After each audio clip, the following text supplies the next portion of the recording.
All right, everybody, welcome to BareBonesTalk. We are going to be talking about some transgender issues today, meeting with a very interesting speaker. I do need to check and make sure that anybody can actually hear me. I haven't, I don't know for sure if the audio is working yet. So please feel free to let me know if anybody watching the stream can hear properly. I'm hoping that you will. Right now, you should only really be hearing vocals. The music should have stopped at this point, so if anybody has any issues with the sound, don't be afraid to say something in chat. But today, what we're going to be doing is we're going to be talking about the issues facing transgender people, learning a bit about what it is to be transgender and the experiences that transgender people have. We have a guest speaker today named LadyRayneCloud who's going to help with that and give her insight into everything related to the topic. And I have to admit, I am not the best educated person about this. I used to have a lot of really cringe-worthy attitudes about this kind of thing. And I want to learn. I want to be a better person. And I hope I have given up on a lot of the cringe. But I think the more I learn, the better educated I get, the better a person I'm going to be. And hopefully we can pull you all, in this wagon to being better educated and being a little less cringeworthy and a little, better to people in your life, a little kinder, gentler, more accepting, more welcoming, more understanding, more everything good. So if Lady RayneCloud wants to speak up, I just would like you to introduce yourself and tell us a little bit about you and your background, if you would do that. Okie doke, can do. So hello, everyone, for posterity's sake, here and in the future. My name is Lady RayneCloud, Kira or Rain or Lady Rain, whichever you would like. Sometimes Hey You with the Face also works. I am a transgender, male to female individual, binary trans woman, and we'll go over what that means later, who is also a disabled, honorably discharged U.S. Navy veteran. I work in the games industry as my day job, professionally as a community and media relations manager, and I'm Native American as well, over 30%, Cherokee, Lakota, Saponi Lakota Sioux, and a few other bits and pieces. I have a fellowship with the Ohio Democratic Party, so I have actually been boots on the ground doing stuff with the Democratic Party for 2 congressional campaigns now, the midterms and the 2020 election. So I've my foot in a lot of different places. Okay. I'm interested in hearing a bit about your experience because, you're a member of an ethnic minority that gets a really short end of the stick a lot of the time, being Native American, which I never really understood why people care about that. But people seem really to like, there are a lot of, not to put too fine a point on it, but old conservative asshats who really take issue with you having been part of a culture that was here first. And I don't understand why they would freak out about that, but they seem to.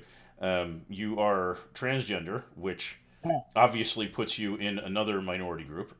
Yep. So I can only imagine you've had to deal with a lot of challenges, in your lifetime, even in day to day, connecting with and communicating with people. So can you tell us a little bit about what it's like as a member of at least 2 very noticeable minorities dealing with life in general, people in general, job hunting, whatever? Um, it's rough.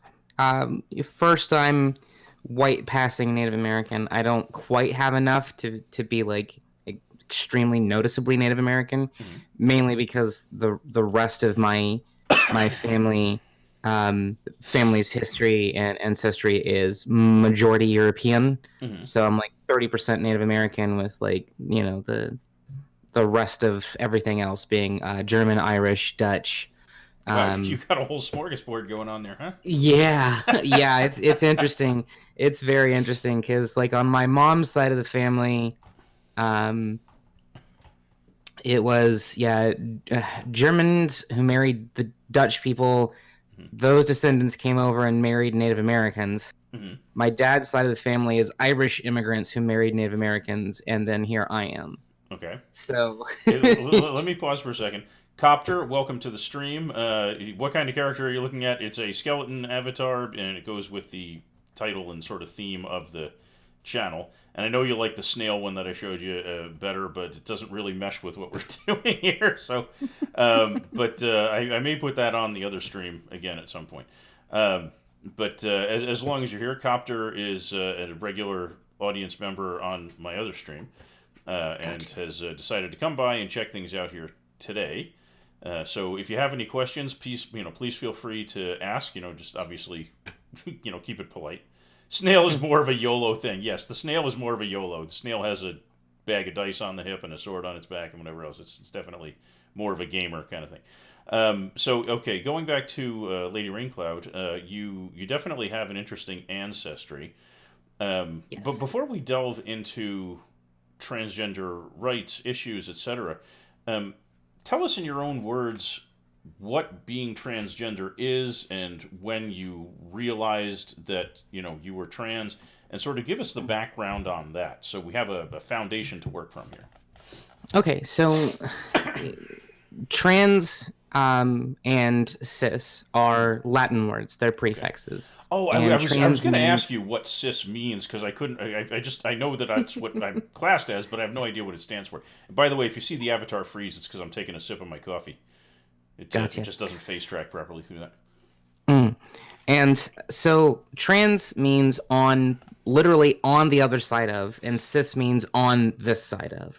Okay. So if you are happy with all of the parts that make you up as an individual, so you are assigned the male sex at birth, you are assigned the male gender, and you identify as male, you don't want to change anything, like, if you're happy with who you are, you're cis, right? Okay. If any part of that doesn't mesh, for example, if you're somebody who was born male but doesn't feel masculine, doesn't feel male, then you're trans.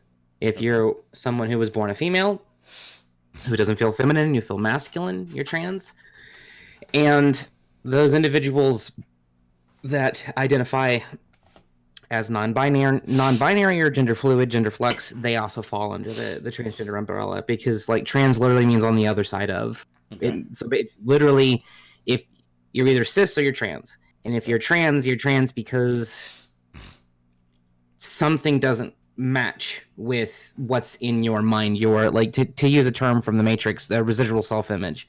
Your image of yourself, doesn't match. Don't think I didn't pick up on the fact that you're using a reference for a movie whose directors are trans. Don't think I missed that. I'm glad you picked up on that. I was trying to do a whole bunch of multi-layered referencing there. Hey, it's working. It's working. So I mean, you have masculine trans people, trans masc, which are binary people that will lean toward or non-binary people that will lean toward masculine, female to male. Binary trans individuals, and then of course you have the feminine, which is non-binary people that lean feminine, and of course people like me who were male to female transitioning, and then of course you have the complete center line of non-binary people who, as far as I understand it, because I'm not non-binary, don't prescribe to either ideology of gender, and they think gender is a construct, and it is. And we can go over why it is later. Actually, I'm going to be interested in hearing more about that, but continue with what you're saying, and then I had a question. Okay, go ahead. So, sorry, we'll go ahead. You'll just forgive me. I'm driving like a bunch this last weekend for the holidays. No, it's okay. I'm glad you had a good trip, so that's a good thing. I did, barring the bombshells that got dropped on me, but we can talk about that later. Yeah, no, all right, that's to be saved for a little bit later. Anyway, go ahead. Yes. Anyway, so basically trans is quite literally anybody who isn't even, like, does not either feel comfortable or ascribe to gender ideologies or identify one way or another. Like, it's literally everything else that isn't the quote unquote standard majority norm of what we think of when we think male and female, masculine and feminine. Okay. So when someone says that you're cisgender, they mean you're not trans. That's literally, of course, there are some people pushing cis is a slur. It's not, but it, yeah, it's TERF that's like speaking. honestly, I kind of feel like that's somebody saying normal is a slur. It's really not. By the way, Yes. if you're hearing my dog there, that's hopefully if she needs anything, my wife will get up and help her out with that because Mm, I'm really looking forward to this. So let me just throw this one question here. mm. You mentioned people who feel like girls who feel a little more masculine or whatever, and that brought to mind this term that you hear tossed around a lot, the tomboy. Okay, so Mm. where's the difference between a girl who's a tomboy? Maybe she likes sports, maybe she's athletic, maybe she works out, whatever it is that she feels makes her a tomboy. Where does that mesh with or contrast with somebody being trans or trans mask or whatever the right term is? Like, how does that, is that the same thing? Is it a different thing? How does that work? Well, it doesn't mesh at all because Okay. so if you have a woman who identifies as female, is happy being female, and she's doing things that people say, well, she's a tomboy because these things are masculine. This is where we segue into gender being a construct. The question that pops up is why? Why are they masked? Why is working out only a man thing? Why is liking trucks only a man thing? Who said? Who gets to I dictate know. that? I know a lot of women who dig trucks, so Right? I got no answer So to that one. the whole tomboy thing was meant to other women, particularly cisgender women, who at most you could say were like gender nonconforming, which is GNC gender nonconforming is a thing where Okay. it's like, hey, I might identify as masculine, but I'm still doing things that are feminine because to hell with your ideologies of what is and isn't masculine. Okay, so I So like, I want to pause for a second because you mm, gave me an interesting thought here when you talked about the term tomboy being used mm. to other somebody, and that makes me wonder: is the name Tom just like always part of how you take a massive dump on somebody who's not like you? Because you have Tomboy, Uncle Tom. Like why is the name Tom like always with like with somebody who's being bad? Like what's or an attempt to make somebody bad, or why is there always such negativity around that name? It makes me feel bad for people named Tom. You know, I don't know. I have no idea. I don't even know if that's really a thing. I just noticed the the several ways in which Toms get the Well, short end of the stick, I guess. and if you want, I can send you. There's a Wikipedia article on Tomboy, and it you can put that up, and it basically discusses a lot of this, like society and culture, where it's history and sexual orientation, gender roles and stereotypes, Yeah, by things all like that. means, throw that at me, in a DM, and we'll I get just that one. did. Okay, great. So Copter has a message in the chat. Says, my question is, when are people going to accept the idea that you can do or be whatever in the hell you want? A large majority of the country has, but unfortunately, that majority is the silent majority. Okay. And at the end of the day, no matter how much I hate to say this, I can't force somebody to accept me. They either do or they don't. And while I would want them to accept me, Hmm. um, if they don't, okay, fine. Just don't try to uh, stop me from living a normal life. Like if you don't accept me, okay, fine, sure, whatever. But don't try to pass laws that hinder me, which there are a bunch. Don't try to push my rights back. Don't be on the idiot side of more rights for trans people is less rights for everybody else and all that kind of nonsense. Um, I don't know when. I mean, we're on the cusp of generational changes with with the millennial generation. I'm an elder millennial and a Gen Elder Xer. millennial. Makes you sound like some kind Yeah. of dragon.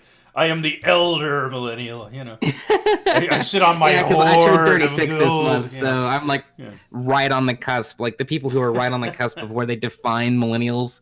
So people like to say elder millennial because I'm not in my 20s, I'm in my 30s. Elder. So That just kills me. I'm gonna have this like dragon thing in my head now. So I'm all for it. I'm all for it. The that's elder funny. millennial. I might start using that. That's funny. So Copter says he lives in a very southern state, and that the idea is definitely far from being accepted here. Copter, what kinds of stuff have you seen related to the transgender people, transgender rights? Like what's your experience been down there? And maybe Lady RayneCloud can give some thoughts on that. So let's see what you have to say in chat. And while he's typing, um, I was gonna say one of the things that I really want to admit here is that I used to have the shittiest attitude in the world about trans people because I understand it stood like nothing, and all I had heard was the same bullshit that you hear from a lot of really bigoted people, and I used to have all these weird ideas in my head about whether transgender the transgender phenomenon was really even a thing. I didn't know if I believed it. And the analogy I used to use, and I'm going to bring this up because I really want you to shoot it down so that other people can hear, like, if they've had this thought, here's why it doesn't hold water. It was a lot of it was very fixated on, like, not the way a person perceives themselves, but the biology. Okay, and the analogy I used to use was, if I got my right arm chopped off, it wouldn't make me a natural lefty. Obviously referring sideways to the phallus and whatever else. So what do you say to people who try to equate all of this with the physical genitalia instead of the internal self-image, self-perception that goes with being transgender? Like, how do you separate that from the people who insist that it's all about the physicality? Well, first of all, let me poke something at Rafflecopter here.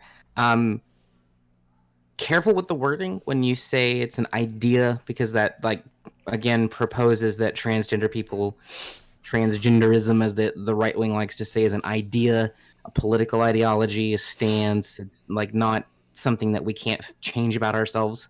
I'm not trying to like word police you. I'm just saying, like, some people might look at that and go, hey, wait a minute, we're not an idea, we are who we are.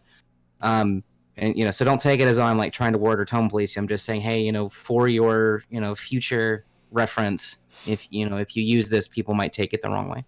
Yeah, well, while you're on that topic, one thing I've discovered about Copter is he's a very reasonable guy if you converse with him, and I appreciate you trying to do that.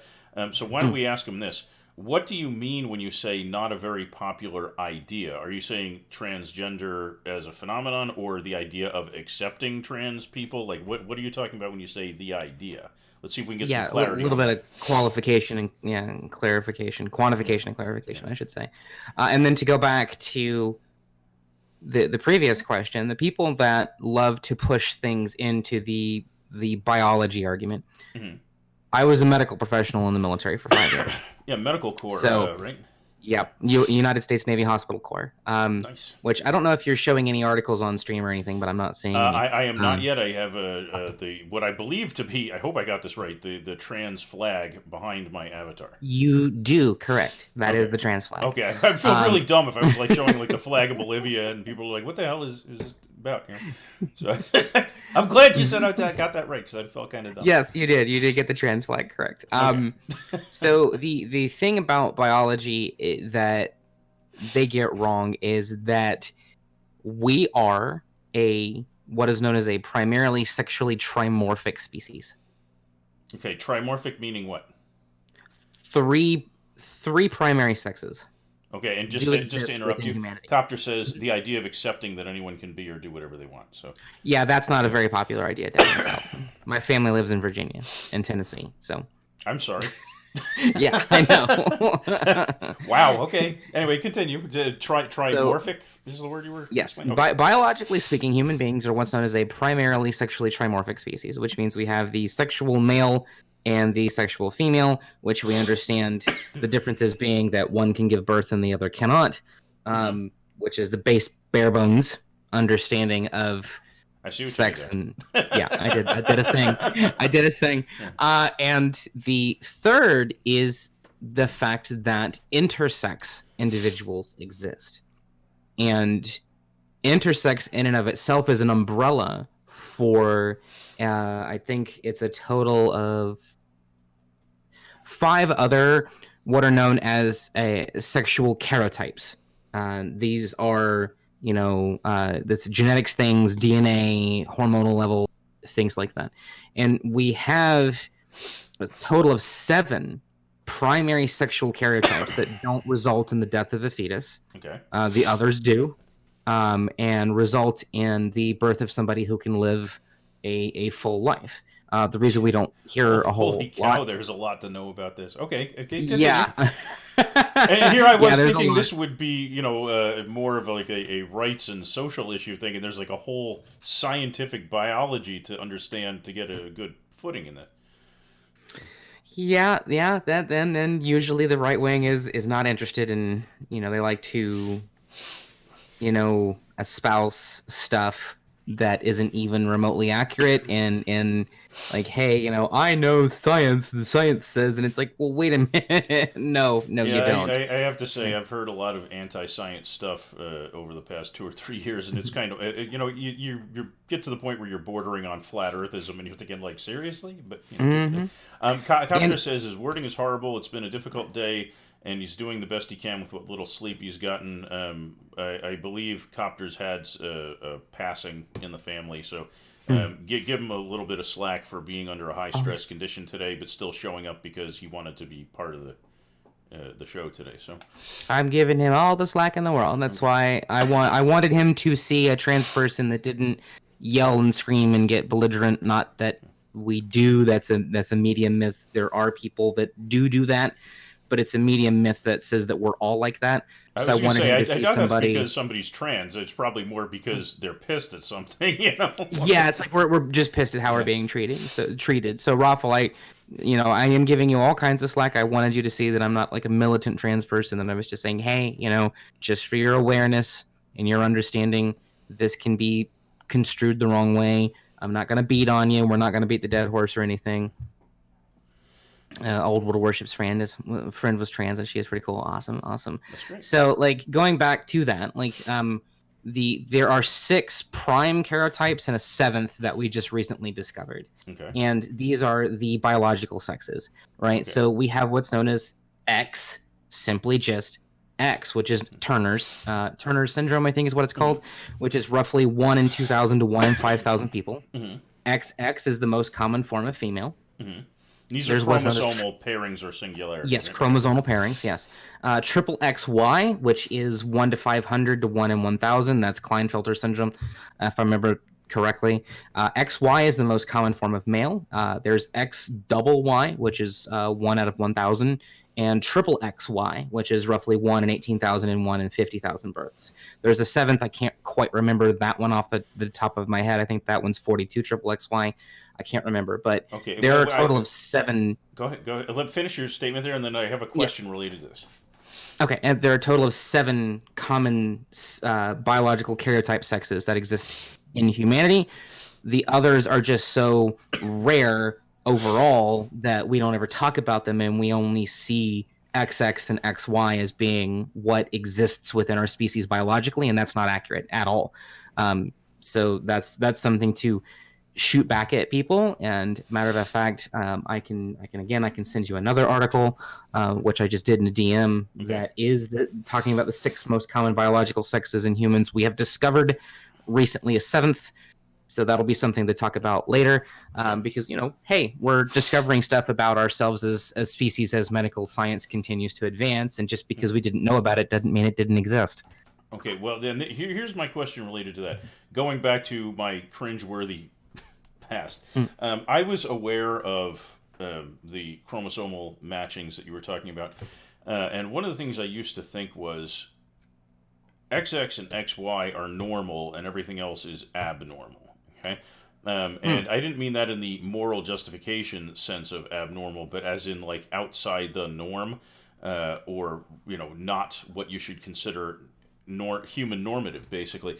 And the reason I think that got reinforced in my head was a lot of those other pairings or singularities carry with them names that include the word syndrome, which sounds like a sickness or an illness or something bad, So what I'm wondering is, number one, how does that relate to how people perceive these things? And number two, is it a matter of those were just named that way because people didn't know what the fuck they were talking about, Or like how did these things come to have such, it's names that have such negative sound to them, such that carry, that have wording in them that sounds not okay. Well, again, that's, and I hate to hit you with this, it's pure ignorance because syndrome means literally a group of symptoms which consistently occur together or a condition characterized by a set of associated symptoms. A rare syndrome in which the production of white blood cells is damaged.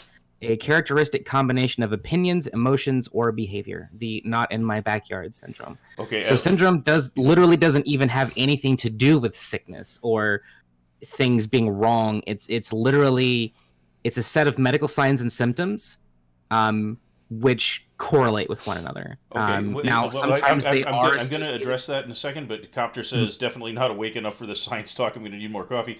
Copter is definitely a coffee connoisseur. Like, the idea of getting a jar of instant crystals makes him cringe, so he may need a few minutes to go brew some actual decent No coffee. worries. That's fine. But sometimes, to continue on to that, if you don't mind. Well, yeah, let me just throw one thing at you to integrate into your thing here. Okay. The reason why that always struck me as such an unfortunate thing is because you never hear the word syndrome in describing normal or healthy things. Like, the XX or XY pairing are not called, male syndrome and female syndrome or anything like that. They don't include that word. So in the medical world, syndrome usually is used to describe, as you put it, a group of symptoms, but usually a group of symptoms when something's wrong.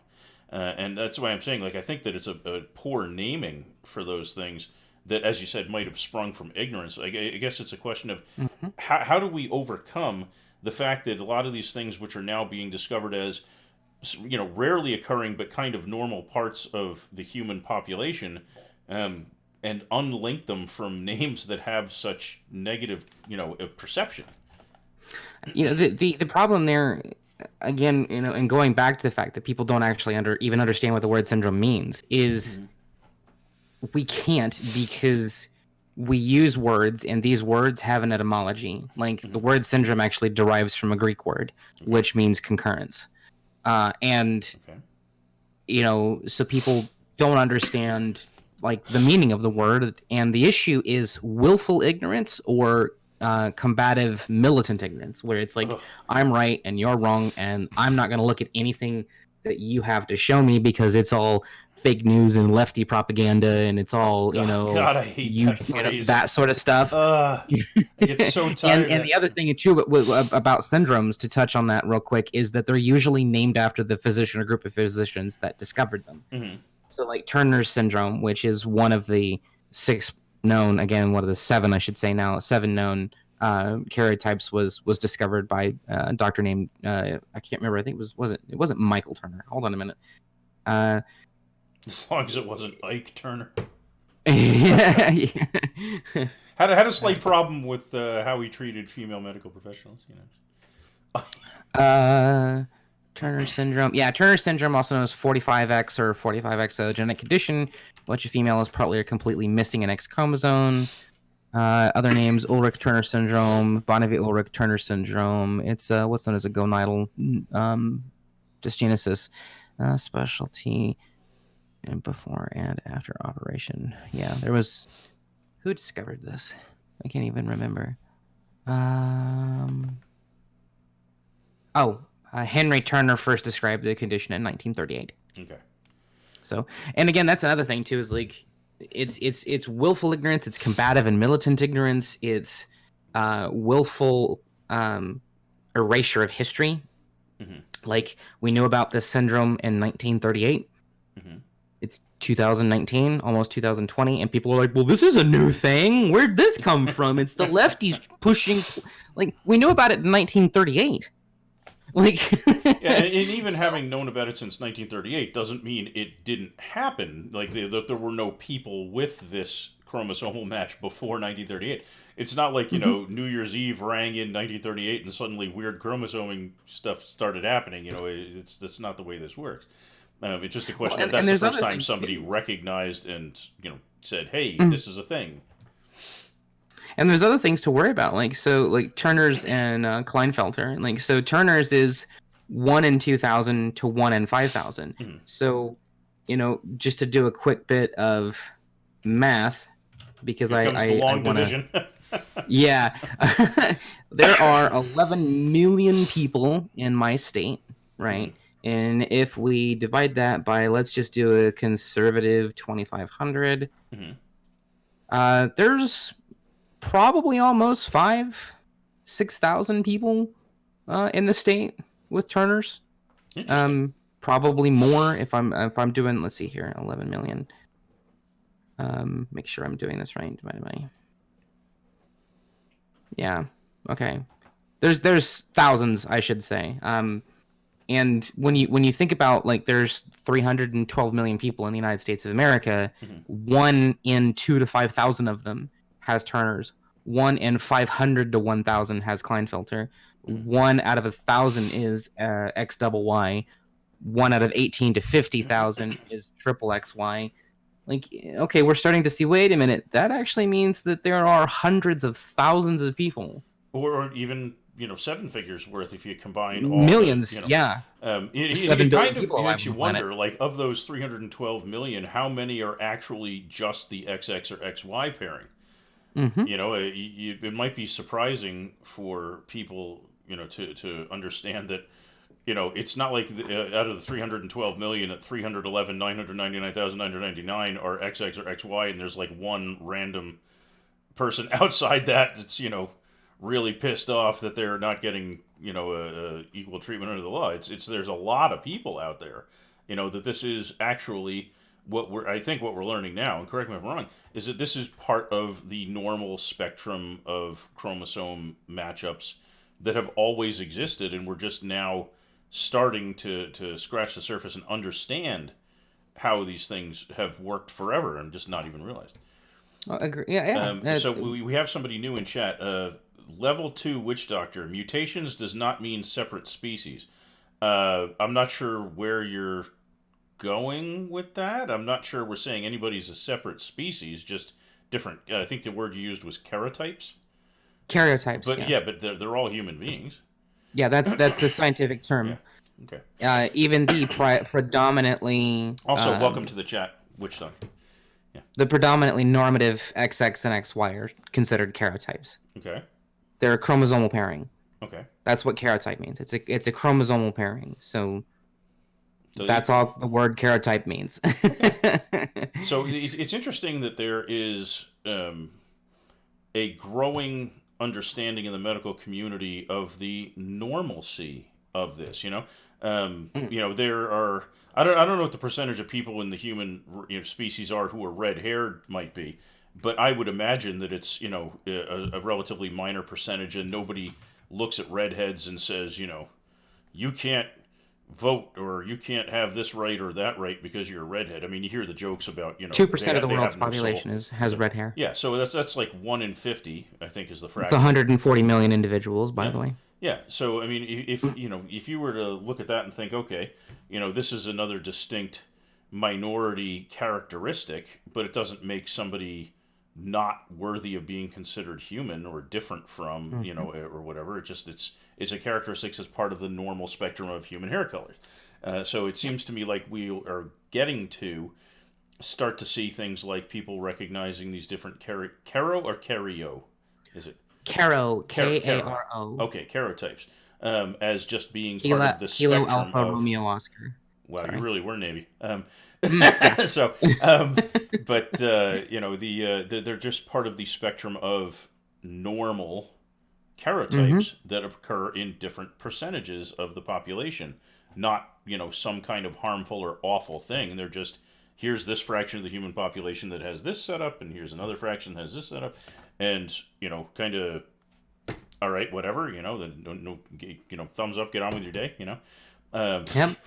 Well, and again, let me segue something here too. Like, since we're using this analogy, the single rarest combination of hair and eye color is red and blue, if I'm not mistaken, because blue eyes is a recessive trait and red hair is a recessive trait, and 17% of the world's population has blue eyes. That like everybody has quote unquote blue eyes when they're born, which is it's a kind of a thing, but your eye is staying that color. So 17% of the world's population has blue eyes, and we understand that red hair occurs in naturally 1 to 2% of the human population. So 1 to 2% is redheaded, and 17% has blue eyes. put So those two 17% together, of the 2%, you know, yeah. So Yes. that's going to be a real it's small extraordinarily rare. Now, would we deny those people rights because they're so rare? Would we say that it's a sin? Like, Hey, redheads steal your soul. well, yeah, they do. They do. Only a ginger can call another ginger ginger. Anyway, however that works, but there are a lot of ridiculous things people say about redheads. You know, they have no souls or whatever. It's crazy. well, remember, no, the number of freckles is how many souls they've stolen. How many souls they've stolen. Oh man, And the majority of Cenobite redheaded marks. people have brown, hazel, or green eyes, right? Redheads also stab you more times than not. Please tell me you're not referring to that girl that you are getting back together with who poked you with a paring knife, because that's, you know, that's redheads are fiery. Oh yeah, that's a thing. Okay. Copter has a very interesting history. So yeah. I mean, it literally is the same sort of thing, though. Like when we're discovering, okay, well, 17% of the world's population has blue eyes. Mm-hmm. It's not the majority. That doesn't mean it's abnormal. 2% of the world's population has red hair. They're not abnormal. They're just on the spectrum. They're just part of the pie, right? They're just part of the pie chart. Mm-hmm. And it's the same with being trans and non-binary and everything else, is we're coming to understand things that have always existed. So again, my being Native American, for example, Native Americans have a concept of what's known as two-spirit, Mm-hmm. which is non-binary. And that's something else for you to look up later. Like this is one of the reasons why I was kind of worried about like jumping in with you on this, because I don't think you realize that you're not jumping into a 5-foot pool, you're jumping into an Olympic pool. And that's fine. I need to learn. That's I'm not going to find this stuff out if I just sit in an echo chamber and I don't pay attention to new information. So Witch Doctor says, despite chromosomes, they all still fall into two categories, male or female. I'm not sure that that's accurate based on the science we've been hearing from LadyRayneCloud. I think I have Witch Doctor muted. Oh, is Witch Doctor somebody who has trolled in the past? Like I'm trying to give everybody a fair shake here. Oh, yep. Okay, well, Witch Doctor, I'm going to ask you to keep things, civil here. You're allowed to have questions and you're allowed to have opinions, but be civil and let's keep things above board and kindness and decency here. And no, intersex karyotype pairings are not considered male and female because they're intersex. They're some combination of chromosomal pairings that is not XX and XY. Therefore, they are by pure definition not predominantly male or female. So keep that into consideration. I will say that level 2 Witch Doctor is somebody that I've dealt with in my streams and other streams, and politely I'm going to say that I'm not going to respond to any questions leveled by that individual. Okay, well, level 2 Witch Doctor, let me just make my position on this circumstance very clear here. I will not tolerate anything that violates Twitch's terms of service. Okay, that will get a boot in the butt real fast. And LadyRayneCloud has been very kind in being willing to come here for this kind of inaugural episode and speak candidly about something that is not, a commonly discussed topic, needs to be more commonly, but it's one that a lot of people find controversial, and I will not have a guest speaker insulted or otherwise harassed on my channel. So, I appreciate you trying to keep things civil. If you feel like you can't do that, you may as well go somewhere else, because that will get you silenced real quick, because I'm trying to keep things, pleasant and informative and educational. Okay, so transgenderism is a choice, says level 2 Witch Doctor, and banning you is also a choice, which, goodbye. Okay. So, I told you. Yeah, wow, that didn't take long. Holy cow. First troll of the day. Who is somebody that follows me around? Punt? And through the uprights, it's good. Goal! Yeah, so yeah. Like I told you, you have my name in the chat, you have transgender in the chat. There are people that I am okay with it. Yeah, I am hopeful that at least if anybody, of the persuasion that doesn't understand anything about this shows up, that maybe an idea or two will sink in before they lose their minds and get kicked out. But I think everybody needs to learn more about this, and we need to reach a level of education about this that it's as commonplace to understand this as it is to know what 2 + 2 equals. But I'm not going to put up with somebody showing up here and being an asshat to you or to me. The thing that I love about people that say that it's a choice.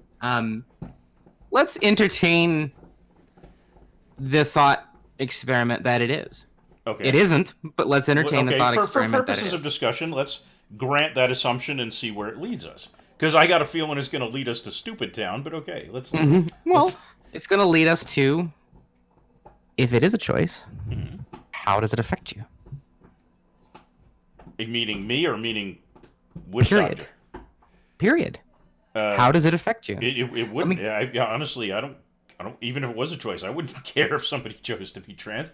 It's not my life; it's their life. They got to live it the way they feel they got to live it. Same with people being non-binary, lesbian, gay, bisexual, asexual. Even if it were a choice, why should it bother anybody?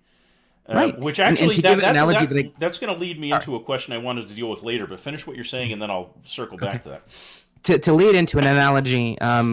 Again, I've got my hand on a lot of different cookie jars. I'm also a Renaissance reenactor. I work at the Ohio Renaissance Festival every single year. I've done it for almost smacking people around with swords, is what you're saying?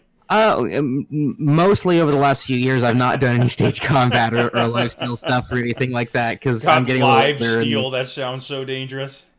Live steel, yeah. Live steel means it's got an edge on it. Wow.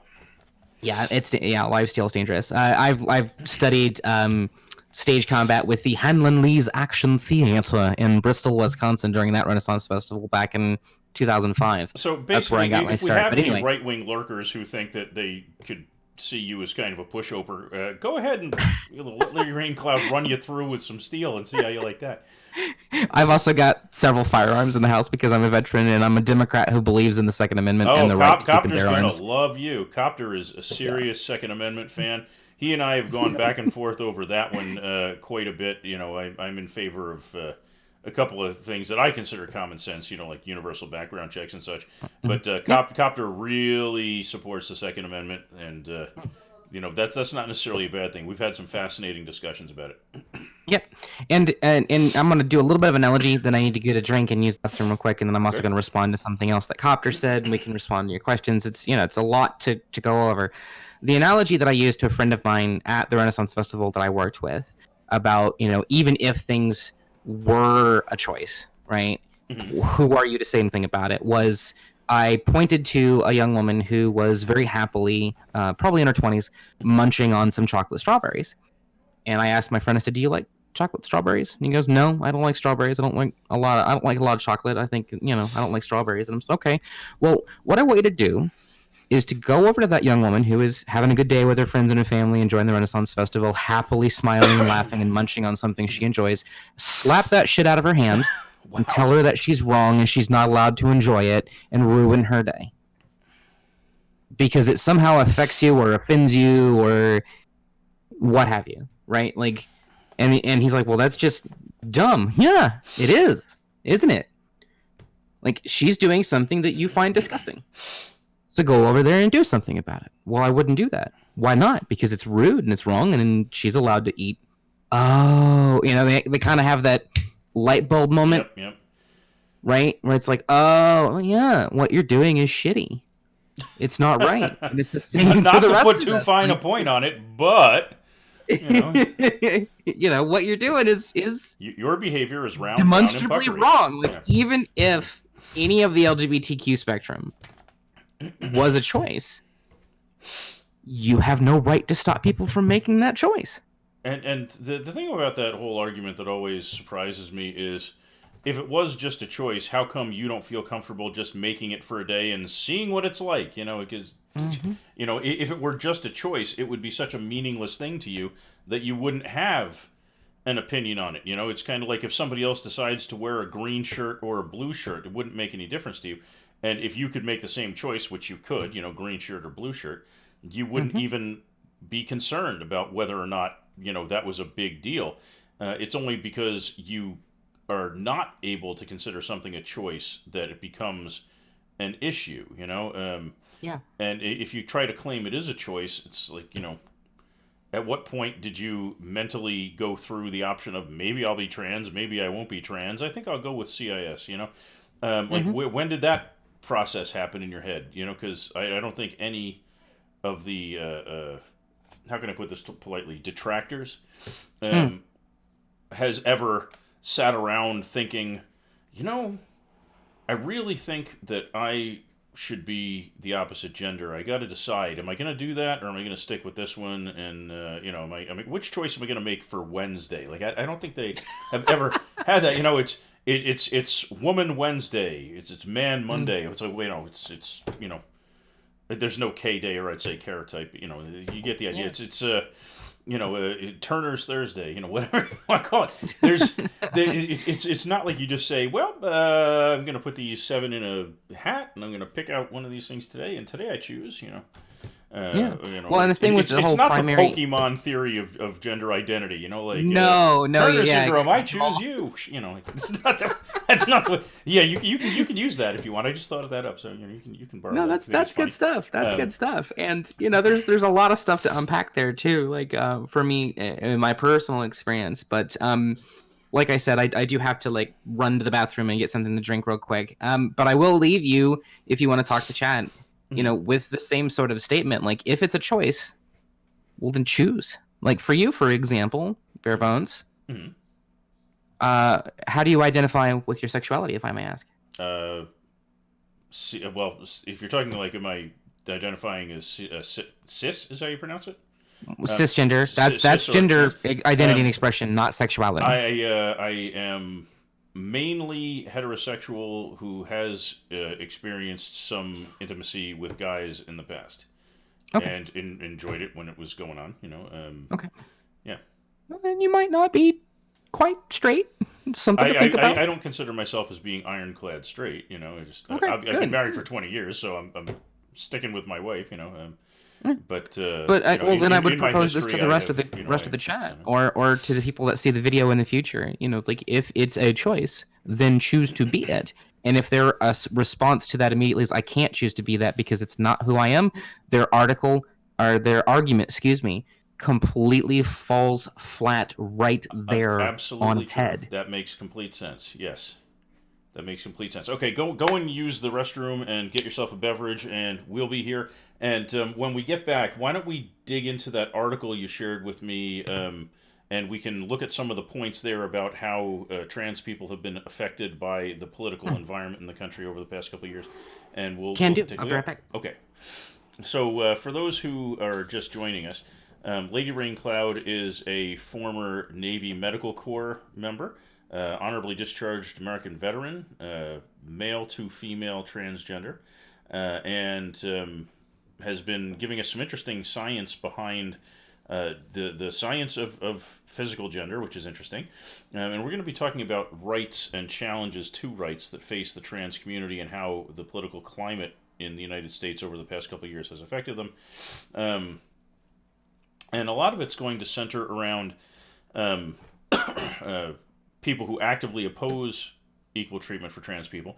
And some of the stuff, and I know that Copter, you may find this a little difficult, but the promises that Trump made during the campaign versus the realities of how Trump has acted since election, and the places where those two things have diverged. Because there are some things that were promised during the campaign that really didn't pan out, and we'll look into some of those. And I think it's especially impactful for Lady Raincloud because some of these things specifically go with how um, people in the military are treated if they are not cisgender. That's with there being such a larger number of people. Um, hold on, let's allow. Yeah, forgive me, but considering the subject matter, I cranked the auto mod settings as far to the tight rule set as they would get. So you may see that kind of thing happen a few times today. Um, but yeah, so I wanted to examine this because in the long run, it seems to me that there are two different ways that trans people need to worry about being accepted. One is by the general public as, you know, real and equal human beings, and under the law as real and equal human beings. And we're going to be talking about some of the under the law and cultural things here in just a minute, because I think those are very important. They are. Okay, so you were listening. Okay, so let's switch over to the other screen here.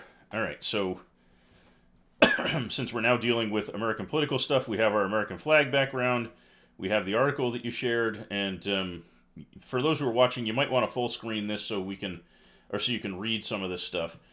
Trump is a pretty shitty person. I don't disagree with that. I'm pretty open-minded, so I'm just here for the stream at this point. I appreciate that. So let's take a look at this article and kind of go through point by point for some of the major stuff.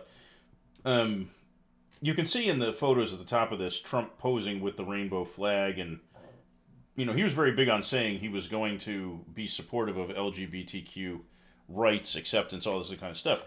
But that hasn't really panned out. I would say, LadyRayneCloud, tell me if you disagree in any way, but I think I agree with this article that it hasn't really gone that way. It hasn't gone that way at all. Okay. So it says, since taking office, Trump's administration has acted to dismantle federal protections and resources for LGBTQ Americans, particularly those gained under President Barack Obama. In a reversal, the Trump administration has taken the position that laws and regulations that prohibit discrimination on the basis of sex do not cover a person discriminated against for being gay or transgender.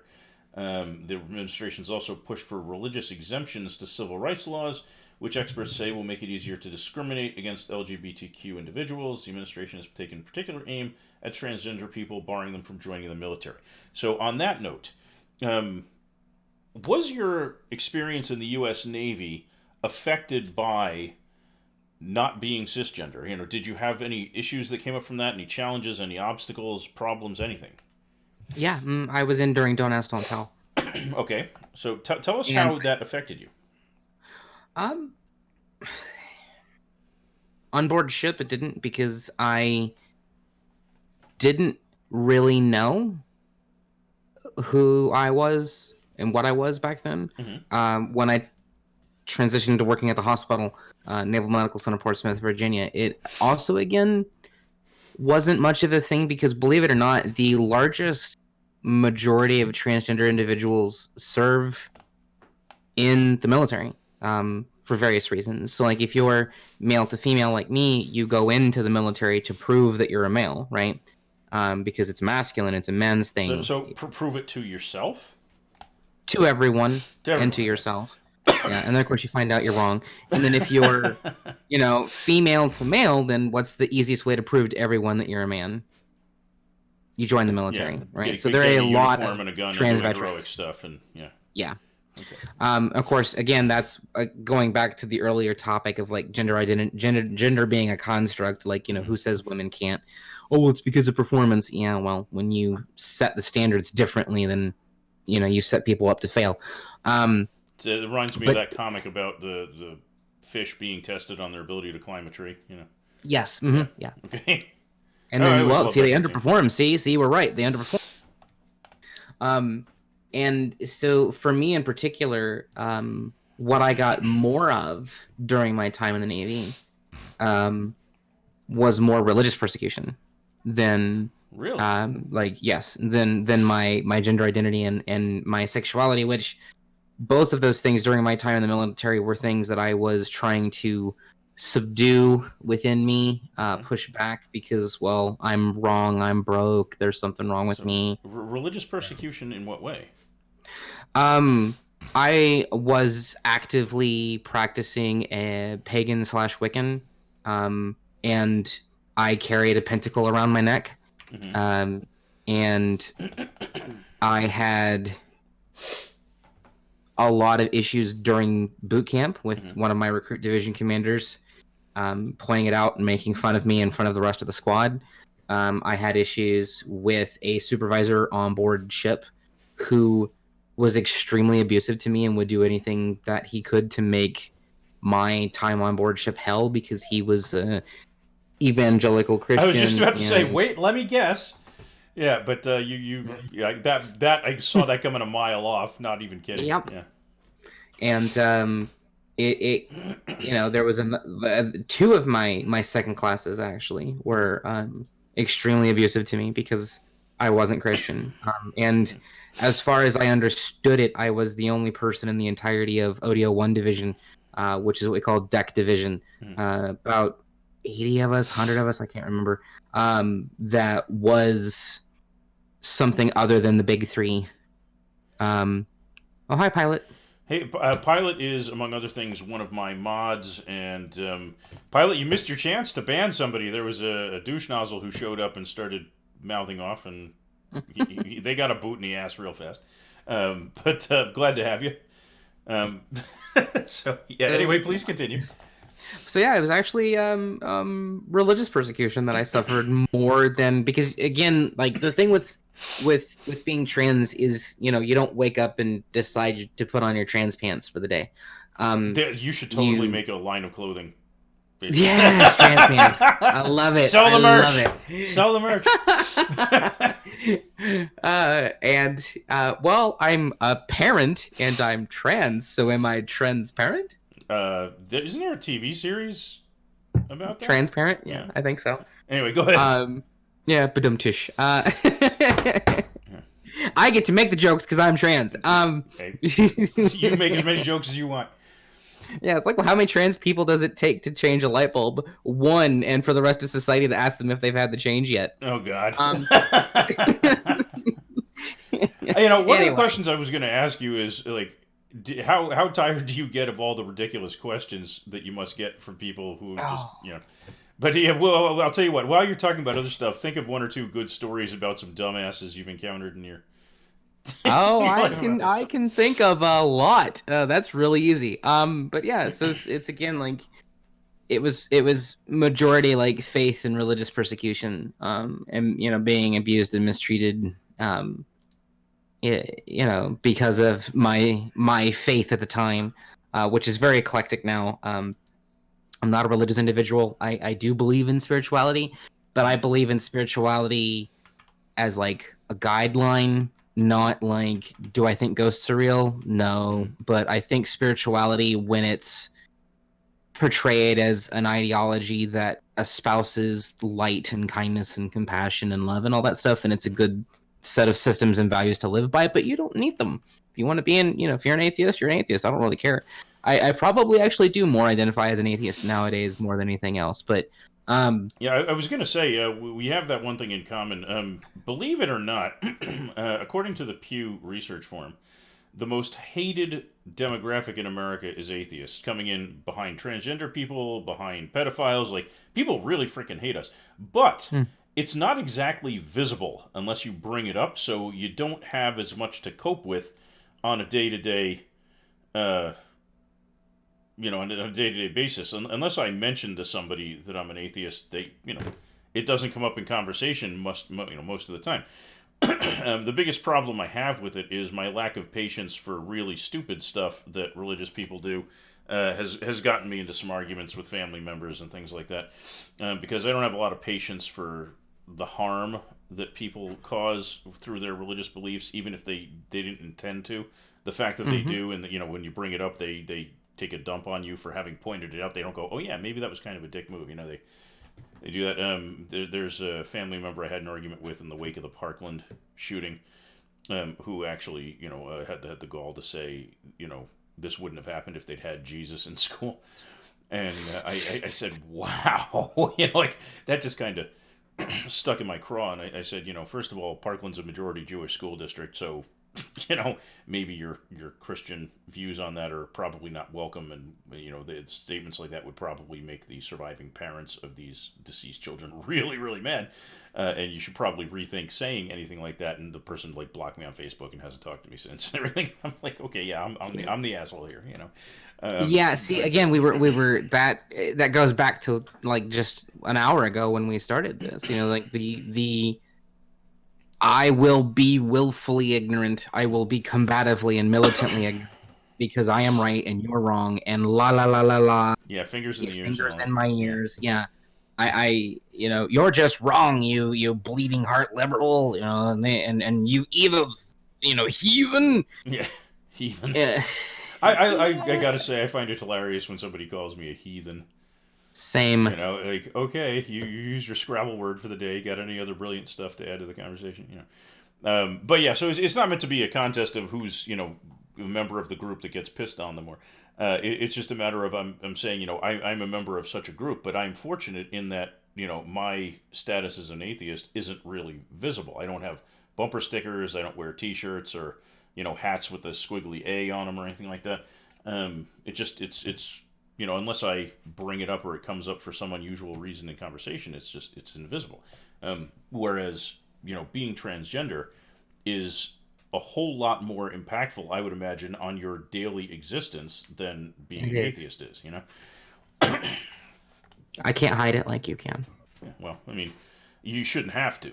It seems to me to be the response I do. to that. I do, because I shouldn't have to, but unfortunately, I do, for legitimate safety concerns, hide it. Yeah, now that's actually something I wanted to talk about. You are, in addition to being an American citizen like anybody else, you're an honorably discharged veteran of the United States military, and yet you still have to live an existence where you fear for your safety or even your life from harm at the hands of other Americans who have not contributed nearly as much to the country as you have, and yet somehow they are the ones in the position of, I guess, political dominance would be the word. They have like President Bone Spurs draft dodger. Yeah, I mean we have all kinds of people who look down upon you or will even treat you with violence, and yet you are somebody who if someone did not know you were trans and just said, oh, this is somebody who was discharged from the Navy honorably and served in the medical corps and whatever, they would be vomiting platitudes like thank you for your service and whatever else. But then as soon as they find out you're trans, suddenly the whole tone changes and people start being dicks, for lack of a better way of expressing that. How, for purposes of those who are here to get a feeling for just how serious these issues are, can you tell us a story about a time when you were either at legitimate risk or had a legitimate reason to believe you might be at risk, so they can start to get an idea of just how challenging your life can be because of this one essentially irrelevant to the world fact? So I live in Ohio, and we have a store chain here called Meijer. Okay. I don't know if it goes outside of Ohio all that much. I'm not familiar with it, Walmart. but it's a store. It's there. Okay. Yeah, it's like Walmart. It's an everything store. Like you walk in and it's food over here, electronics over here, clothes over here. Yeah, it's a big box store. Okay. And being a veteran, with PTSD and anxiety issues and things like that. And no, I'm not a combat vet. I have had people try to immediately discredit me, like, well, did you serve in combat? Because everything is got to be some sort of level of I'm better than you. Yeah. And I didn't serve in combat, but I am legitimately diagnosed with PTSD and anxiety, and I do have an injury. Can I just throw this at you? If somebody says, have you served in combat? You could, if you pardon the expression, fire back at them with is, I don't know, have you ever been expected to run into a combat zone and save a bleeding person? Have you been expected to go into combat without actually engaging in combat and instead actually try to save somebody while the bullets are flying around you? Yeah, because that was my expectation. Now, I didn't. Yeah. I was not in any combat situations. I have seen the aftermath of things, but I am legitimately diagnosed by the Veterans Affairs Center with PTSD, generalized anxiety disorder. I'm not trying to distract from that. I'm just saying, the job expectation was if you were called upon to do that, you would run into a combat zone and save people, while other people under fire. Yeah, under fire. Anyway, while only being allowed to carry a sidearm as per the Geneva Conventions. Yeah. Which is nonsense. Yeah, I can't remember my Geneva Conventions category, but it was on my ID. Because I was a medical professional, my Geneva Conventions category was different about how they should treat me as a prisoner of war, because I was a medic, and it's like I should be allowed to treat people while also being a prisoner of war. kind of a thing. Yeah. If I remember correctly, it's been 10 years. I've been out for a long time, so I could be wrong about stuff. But And just a brief second here, but Copter. Yes, it's combat if people were shooting at you. You just were not in the military. You were protecting cargo ships from being boarded by pirates. Which, by the way, is Copter's job is goes on board ship and stops pirates from boarding and kidnapping people and killing the crew. that is extremely admirable and honorable work, Copter. See, there you Thank go. you for your service. Yeah. Are you working with the Merchant Marine, if I might ask, or U.S. Military Sea Lift Command, the MSC? If I can ask, just to segue here real quick to something else, because tangent is what we do. Or if not, if you want to tell us who the employing organization is, it might be interesting to know. Mm-hmm. I'm curious, because to me that's an admirable job, because you're protecting people at sea that are vulnerable to piracy. So, and yes, being shot at does count as combat. So yes, you were diagnosed with PTSD. And yes, sorry, I want to bring you back to your conversational topic here. So anyway, I went to Meyer, and the PTSD diagnosis is relevant to this because it also causes me issues with sleep. Okay. So insomnia is a big thing, and there was a situation where a couple months ago, it was about midnight. I was not tired, couldn't sleep, and I got in the car and drove down to Meyer to just walk around, maybe grab some snacks, whatever. And the men's bathroom was being cleaned, so I went into the women's bathroom. Okay. Nobody was in there, but when I came out, I walked out to a lady who was walking in, and she reached into her purse and pulled a taser on me. Yikes. What are you, some sort of pedophile pervert, dirty, words and slurs and things, and it was just like, lady, there was nobody in there. It's midnight. I feel the need to remind that we're any walking viewers into here, one another. I just want to remind the viewers, transgender is not the same thing as sex offender. Okay, nope. let's just be clear on that. Nope. Because holy shit, I imagine you must get that assumption a lot, and I want to make sure I get called a nobody pedophile a lot. is under that mistaken impression. I get called a pedophile because I want to use the women's bathroom, and the only reason I want to use the women's bathroom, according to right-wingers, is because I'm a man pretending to be a woman who wants to be a pervert and get in with the women's to do stuff to them, which the trans bathroom predator thing is a myth. I can link you articles that shows that it's a myth, that shows that it was concocted because the right-wing group that was pushing anti-trans stuff was losing, because people were like, wait a minute, no, that's BS. They were losing the bathroom bill fights and things like that. So they concocted the trans people are predators and the, clutch pearl whataboutism of, what if somebody goes into the women's bathroom and, abuses our young women and our young girls in that bathroom. And I'm like... And, that always struck me as kind of fucked up for a whole bunch of reasons. The first one is, obviously, transgender does not mean the same thing as pedophile or sex offender. Nope. But also... it says a lot about the people making the accusation that when they think about a reason that a transgender person or even a cisgendered male would be in a women's bathroom that needed to go to the bathroom really bad and had access to no other facility occurs to them after the idea that there might be some type of let's go rape kids kind of thing going on, because it kind of shows you what their trains of thought are like more than it reflects on, you as a trans person. If their immediate assumption is let's go right to the pedophilia thing, it kind of says they're thinking about that a lot, a scary amount. It says a lot about them, not about you. Yeah, it does. It does say a lot about them. That they will jump to those assertions and accusations and these what ifs and what abouts and all that. But that's just the normal. Like when I walk down the street, I am not afraid of people. For example, if I see an African American male walking down the street I'm not going to cross the side of the street. Mm-hmm. Because, well, for starters, it's racist. Mm-hmm. And for seconds, I'm not afraid of him because I've got no reason to be, despite what the media would like to portray. If I see somebody wearing a turban, well, they could be Sikh. Doesn't necessarily mean that they're they're Muslim. Turbans are a Sikh thing. Muslims don't wear turbans. That's a different... Exactly, yeah. A huge misconception.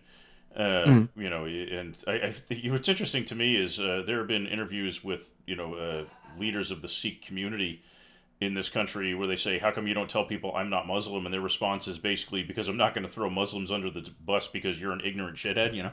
And I think that takes some serious balls to say that. You know, good for you, man. Just like I'm not going to throw another minority under the bus because you're an idiot. You know. I think that's the best thing I've heard in a while. So Copter says, his employer is a Texas company named Maritime Asset Security. We do civilian and commercial ship security. Awesome. Admirable work. Yeah, Copter's been in a lot of different regions of the sea. Recently, I think you were in the Gulf of Mexico. Is that right, Copter? Is that where you just came back from a posting?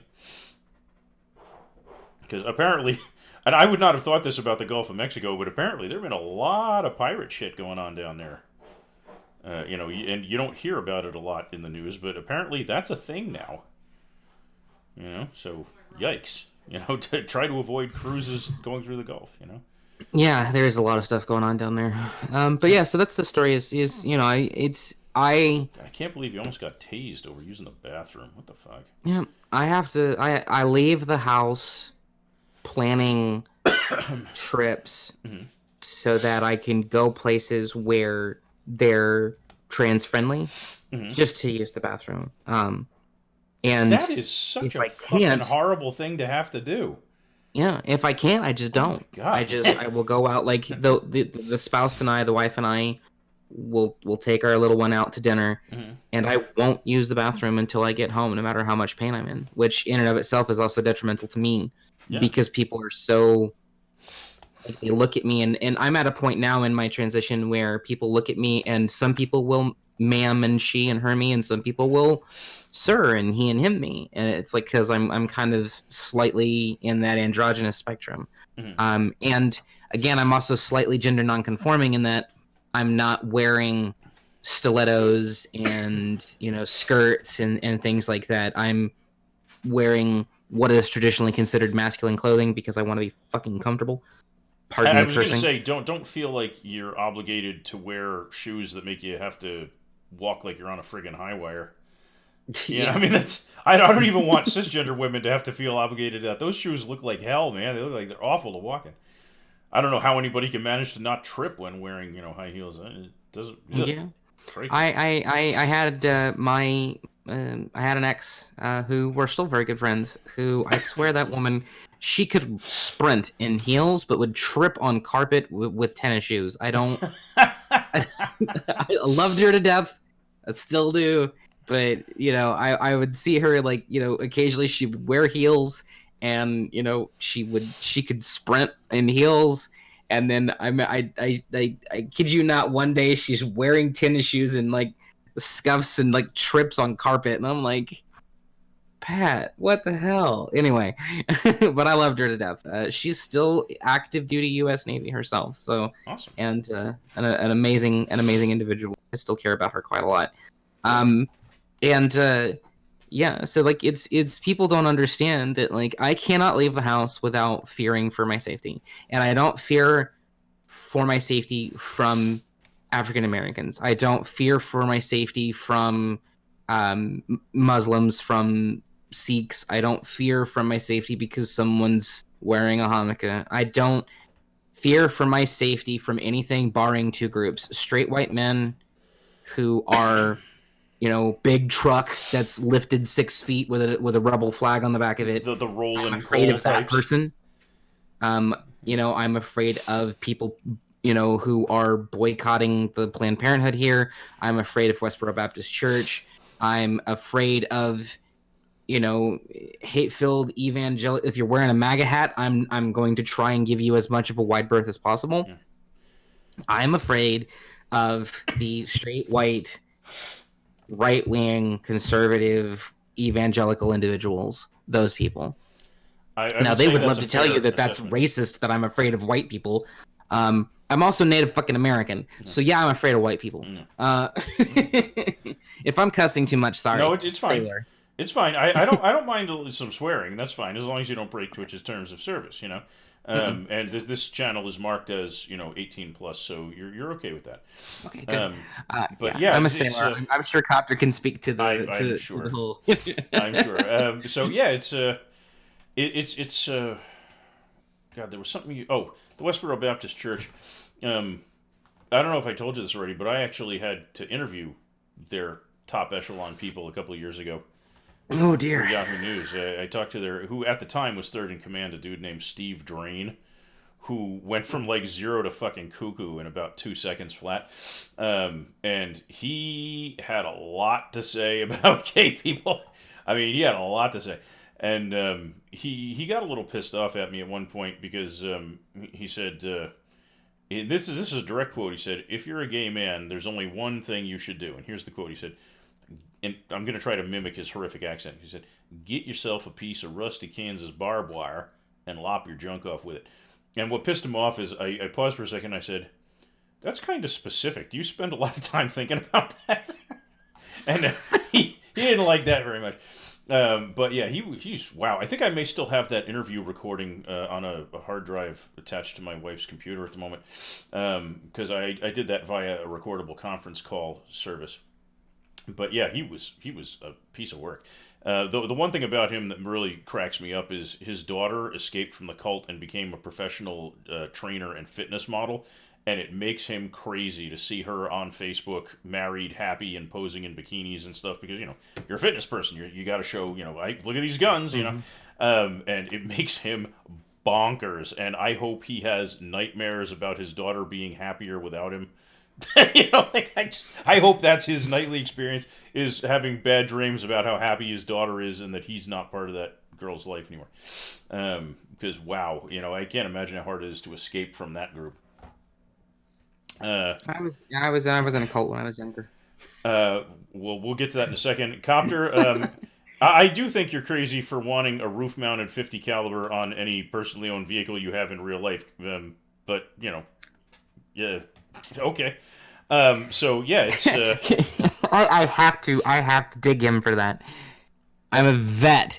Yeah. I have been around those weapons. I have fired them. You as a civilian do not need access to that level of weaponry, Copter. Anyway, he'll take issue with that. This is a guy who actually buys like 37 millimeter grenade launchers for an underbarrel attachment for his weapon. And things like that. Hey, Copter. I think we should talk about how tanks and drones work. If you think any of that's going to help you, I'm just saying. He and I met originally because we played a game called War Thunder, so he's very big on tanks, just like I am. I think tanks are cool. Well, it's the whole I need all this to fight against the government. Really, where were you when they were putting kids in cages? And by the way, they've got drones and tanks, and you don't. Yeah. The thing about that always makes me kind of a little creeped out is there was one time Copter told me there was a guy wandering around his neighborhood with a clipboard checking out the trees, and he said, "Hang on, I'm getting my rifle," and I'm like. That might be a little bit of an overreaction there, That is an overreaction, yeah. It's a 50 cal. It's a fun gun. I'm not okay. Yeah. So let's not tangent on that. Yeah, we'll have that episode at another day. We could probably do a gun advocacy thing there. You can be the face of the cuckoo who wants a 50 cal, and we can have LadyRayneCloud back as the moderate Second Amendment supporter, and. We can have me as the one who doesn't understand why anybody really wants an arsenal in their house, but okay. So anyway, well, my big thing is if you're, and Copter's not one of these guys who thinks he has to stand up against the government with his personal arsenal, but I've known people like that, and my question to that is, considering that the government can simply cut off your finances by freezing your assets, they don't even have to shoot at you to end your resistance, entirely. They could just have the town shut off your water, like your gun will not prevent that from happening, but people seem to think, okay, So anyway, back to your life. So let's look at this article a little further here. Well, the next category here is employment, and I am curious to know what your experience has been seeking and maintaining employment as a transgender American. It's extremely difficult. Okay. I'm lucky enough to work in the games industries sorry, remotely, working from home.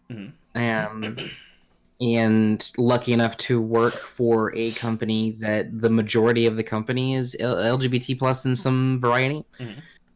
And supportive, including the CEO is extremely supportive. Okay. And I work for a small indie studio called Pixel Constructor. We work on a little game called Grumpy Witch. And feel free to post. Oh yeah, I post don't your know if Steam I don't link. know if I've allowed or disallowed links in the chat yet. I usually have them turned off because of ASAT defense.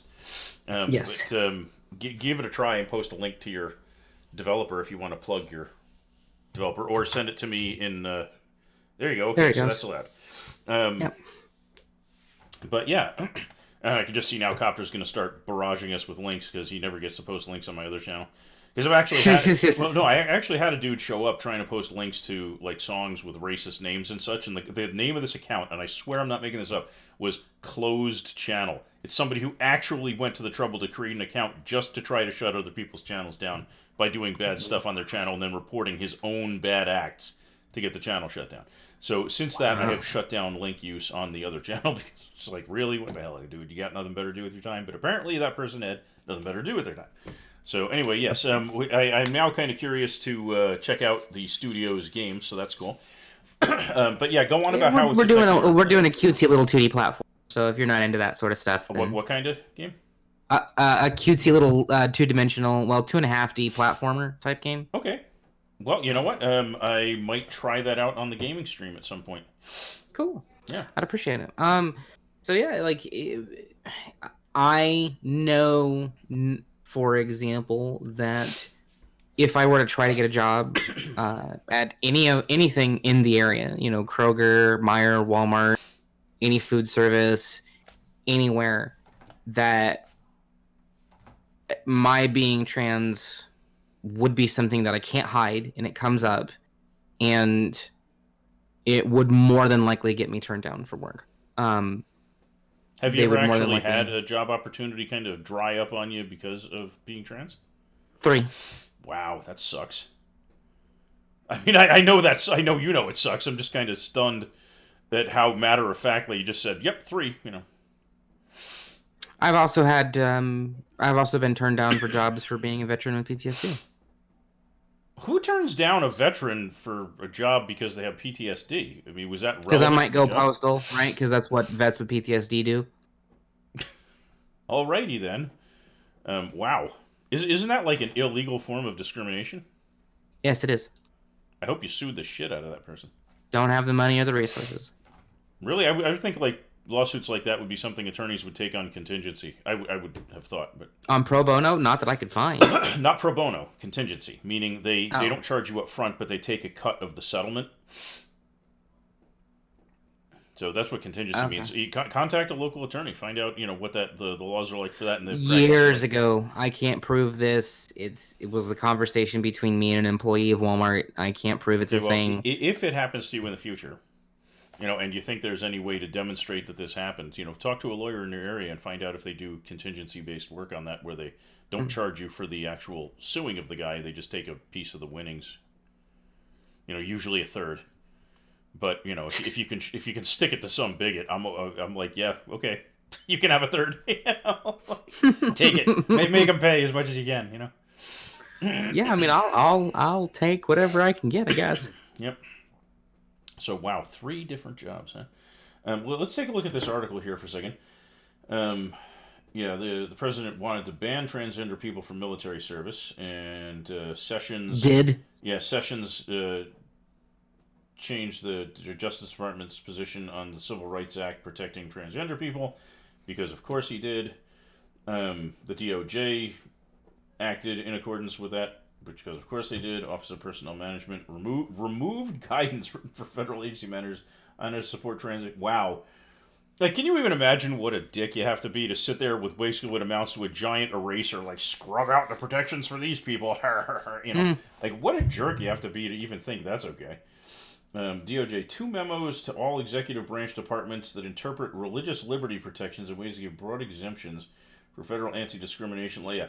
Because, if you think God says to hate trans people, it's okay with us, says the president in his DOJ. Even though it's not mentioned anywhere, but whatever. Yeah, don't even get me started. on that one. That's a oh god. Exempt contractors from compliance with non-discrimination rules. Wow. Removed sections from its website about workplace rights and resources for LGBTQ workers. Wow. What the holy hell? That, by the way, affects a friend of mine who is a trans woman, who is quote unquote fully transitioned. She works at the local Air Force base here as a government employee, and was terrified and in tears. And they can get rid of me, they can fire me, they can do whatever they want to me, and like she's a scientist, and it's like. Think about that. Like the fact that you now have an individual who goes into work just like everybody else, does her job just like everybody else. She sees this on the news and realizes that I can be attacked and discriminated against and fired and lose my job, and then am I going to end up on the street? And then it's the stress, the fear, the maybe I should show up in masculine clothing, maybe I should do what they want me to do, the fear and intimidation and the pain, the emotional trauma. Yeah, I mean they're basically holding your financial safety over your head as a weapon. Mm-hmm. I mean that's awful. Well, you can tell your friend that more people feel like that sucks and are sympathetic. Because I am definitely sympathetic with that person's plight. I don't even have words for how shitty that is. I'm trying to find a good way of describing it, but it's just that's just one of those what the fuck kind of things, like how can anybody think this is okay? I mean, just wow. I'm just waiting for being told I need to wear a something on my sleeve when I'm out in public. Yeah, right. Holy cow! Next tattoo a number on you, Mm-hmm. Oof. All right, so schools and youth groups. Now, this is one that's of particular interest to me because a lot of people, they take whatever they learn in school, not just in the classroom itself, but socially, and internalize it as being the way to behave forever. So the ways that issues related to sexuality, religious belief or non-belief, whatever, are handled in the school system has a huge reach and a very long-lasting impact on people. So let's take a look at what this article has to say about what happened here. Oh God, Sessions again. Okay. A day after he started work, withdrew the government's challenge to an injunction against Title IX guidance. Okay. Wow. Because, who needs Title IX, apparently? The Department of Education... Yeah, you want to be able to tell a trans person they're not allowed to own this house or apartment because you don't like them being trans? Yeah, you can do that. Yeah, apparently. It was no longer investigating or taking action on complaints filed by transgender students who were barred from restrooms or other facilities. Wow. So basically, if you got abused, discriminated against, whatever, you can go pound sand because we're not going to do anything about it. So, Center American Progress, a little think tank, Trump administration, Department of Education directly scaled back civil rights enforcement because, why don't we roll back protections for people, apparently. DOE's Office for Civil Rights opened an investigation into a Connecticut policy that allows transgender high school athletes to compete as the gender with which they identify. Oh, that's one that I'm going to want you to dig into in a minute. Hang on a second. Let me find oh, God. Conservative legal group Alliance Defending Freedom. I hate how some of these bigot groups give themselves such noble-sounding names. Who against, quote, boys who claim a transgender identity to compete in girls' athletic events, unquote. Okay, so I'm gonna stop going down the list there. How do you respond to the charge that that trans people should not be able to compete as their identified gender? How do people try to justify saying they shouldn't, and what's the response to that to clear that off the table? Well, they justify that because they will do anything they can. They try and justify it by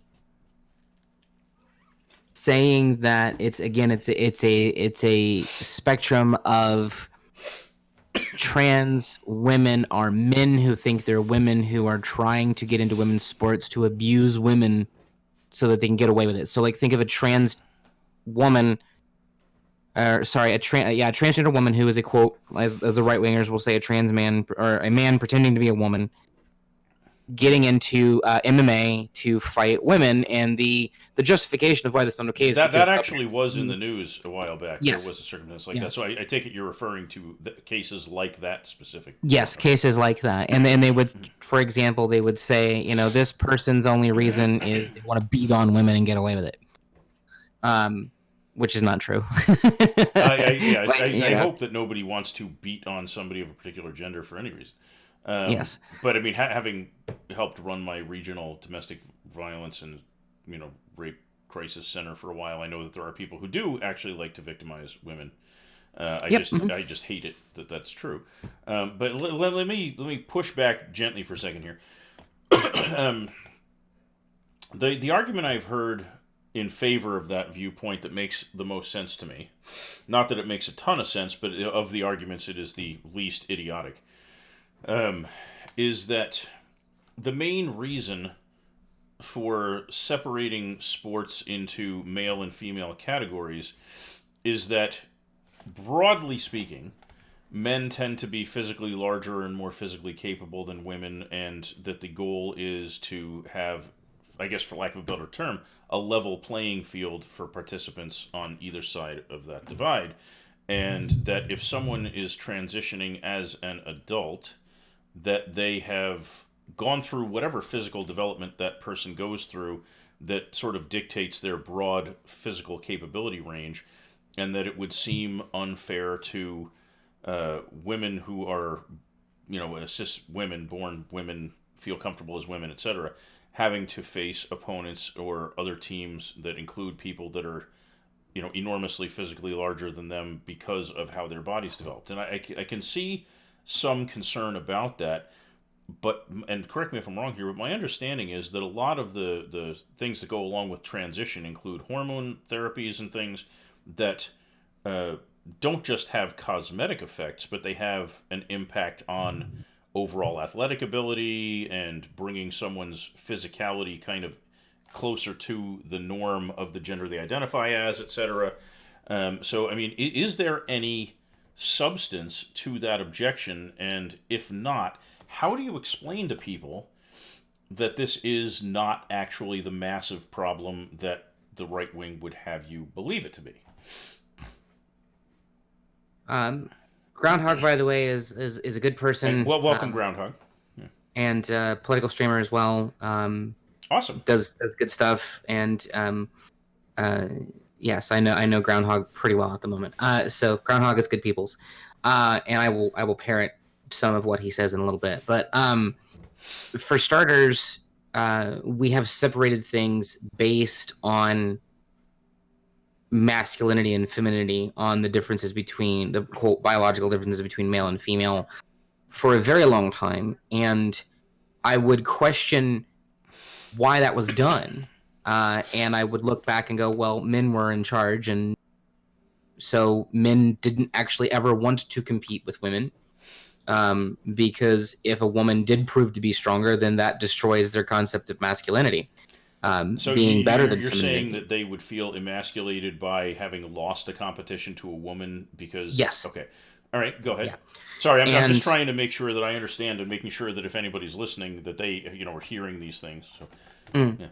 And so again, it's a question of, well, are the two primary, quote unquote, primary sexes different biologically speaking? Yes, they are. No one is denying that. No trans person is denying that there isn't biological and hormonal differences between the male sex and the female sex, XX and XY. We're not denying it. We are saying gender as we understand it as a construct, but we're also telling people that, hey, you probably don't understand as much about biology as you think you do.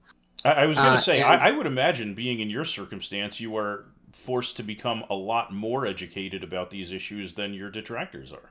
Yes, because my detractors don't ever give a damn about, educating themselves on the truth, and they love to spout things that aren't demonstrably false. And again, the whole thing with trans athletes is, what are you laughing at, Groundhog? I don't know, but I'm hoping you'll share, because Yeah. For example, me being a trans woman, and having been on hormones for I think about 15 months now. I'm going to throw some science terms at you that you're probably not going to understand. I'll do my best. I am hormonally identical to a 35-year-old natal female who is in what's known as luteal phase. Okay, I understood everything about that until the phase comment. Luteal phase means I would be identical to a 35-year-old woman who was currently in her ovulating phase. Okay. Hormonally. My body produces estrogen and testosterone at the same rate now as a 35-year-old natal woman, which is somebody who was born as, that's why they call it the natal ward. XX, XY. I can't even remember everything now. The damn time. But somebody who was put down the sauce. Yeah. So somebody who was born biologically female and who is 35 years old, I am hormonally identical to that woman, which means I have lost muscle mass. Mm-hmm. I have lost bone density. Mm-hmm. Oh, God, you have to deal with osteoporosis eventually? That sucks. To a degree, yeah. Mm-hmm. Jesus. So, again, this is all the stuff we choose to put ourselves through, right? Things you would not even think about until somebody brings it up, Yeah, well, again, it's that whole thing, like, transgenderism is a choice, God, if I see that dipshit in another stream of mine, I'm blocking them before they even have a chance to talk. That was so not cool. Even after I went to specifically say, we're trying to keep things civil, and then the person got to vomit that into the stream, like, what? So, yeah, yep.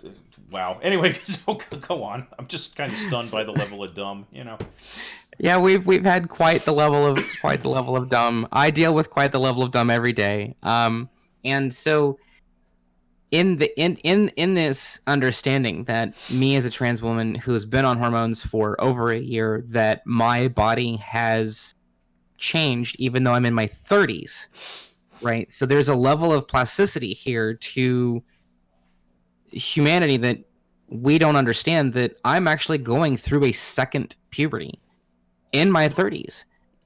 In which my face is like the distribution of fat and muscle is changing. I have hips and have a smaller waist and my face is changing and becoming more feminine. Doesn't help your voice. Sorry, I'm not laughing at you. Just the Shakira song came to mind when you started talking about hips. I'm like, what the fuck? Hips don't die. Anyway, of course it comes to mind. Yes, and. I'm quite literally basically equivalent to a teenage girl again. I hate everything and I cry at everything and I have mood swings and I'm gonna get a little probably will be uncomfortable for some people. I'm growing breasts that I didn't have. I'm already a B cup, almost a C cup after a year. So and other bits and pieces, like it's now impossible for me to have children after a year. Wow. So these are all things we choose to put ourselves through, right? Quote unquote. I just that whole like it's a choice thing always bugs me. Because it's so like blazingly obviously wrong, but I guess that just goes to show you the power of having your worldview brainwashed into you by people who are there just to establish an ideology rather than to learn what's actually true. But so that's but that's to go back to that original topic, right? Like if I was to get into sports, and we again as thought experiments, we're not denying that male and female is their biological and hormonal differences, and we're saying, well, statistically speaking, women are weaker than men.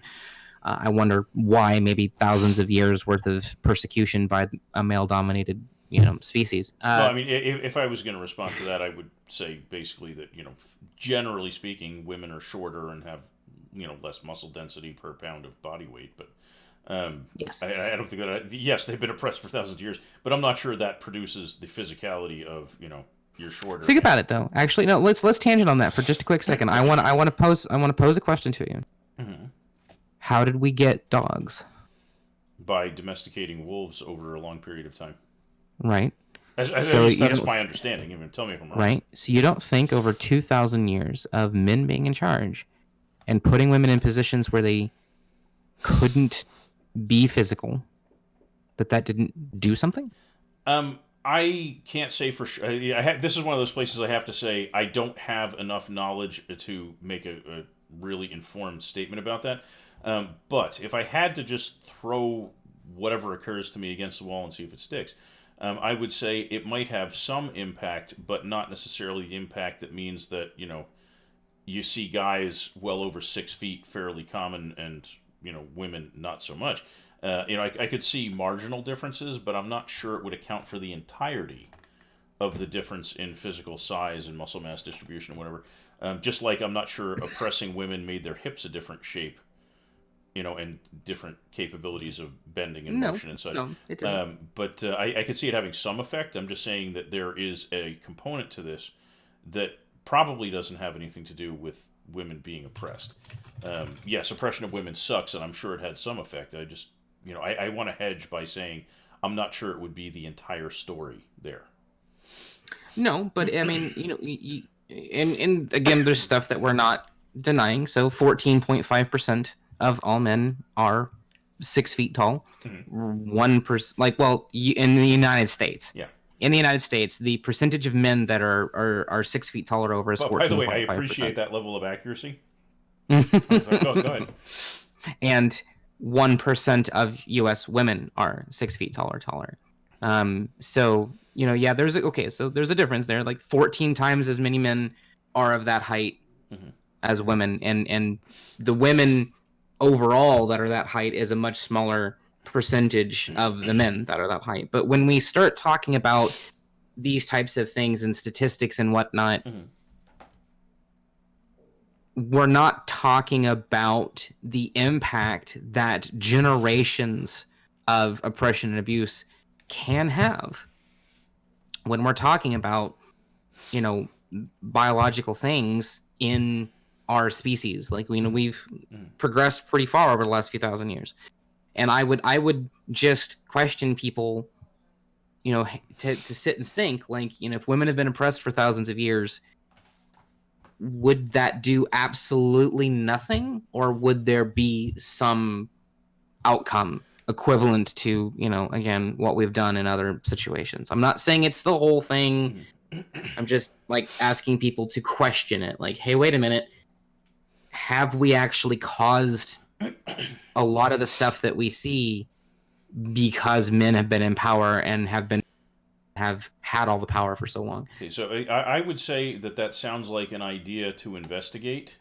I have no concept of the science that would be necessary to look into it adequately, but it does seem like something that would have an impact over time. And the question is, how do we determine what that impact level has been, and how do we adjust to correct it over time? Well, we could do things. We could do a lot of analysis type stuff, like women, recorded height of women over, recorded history. Did women used to be taller and now they're not? Things like that. And of course, I think we should delve into this type of stuff. Simply to show people, like, hey, the concept of a male-dominated world had an impact on Sorry, the female, your audio on women. cut out for a minute there. Sorry, I just like, this is the type of stuff that I like thinking about. No, these are fascinating things to think about. I'm glad to be hearing a lot of these things, because in conversations I have had with the it's a choice crowd, the athleticism thing comes up pretty frequently.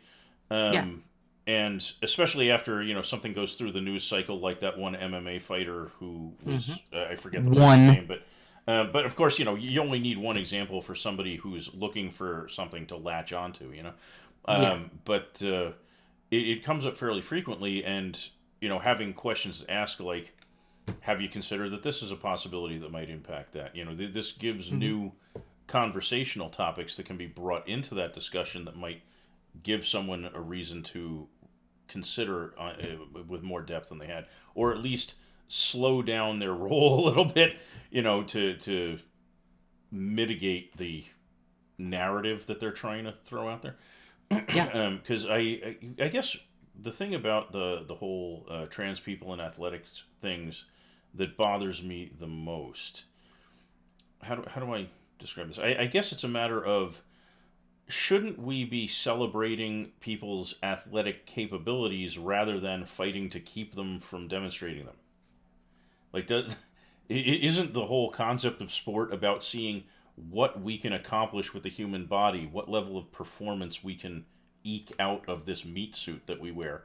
Hmm. And wouldn't it be better to find more inclusive ways to see, hey, what can you accomplish, rather than saying we don't want you to accomplish things because reason X Y Z. It just seems like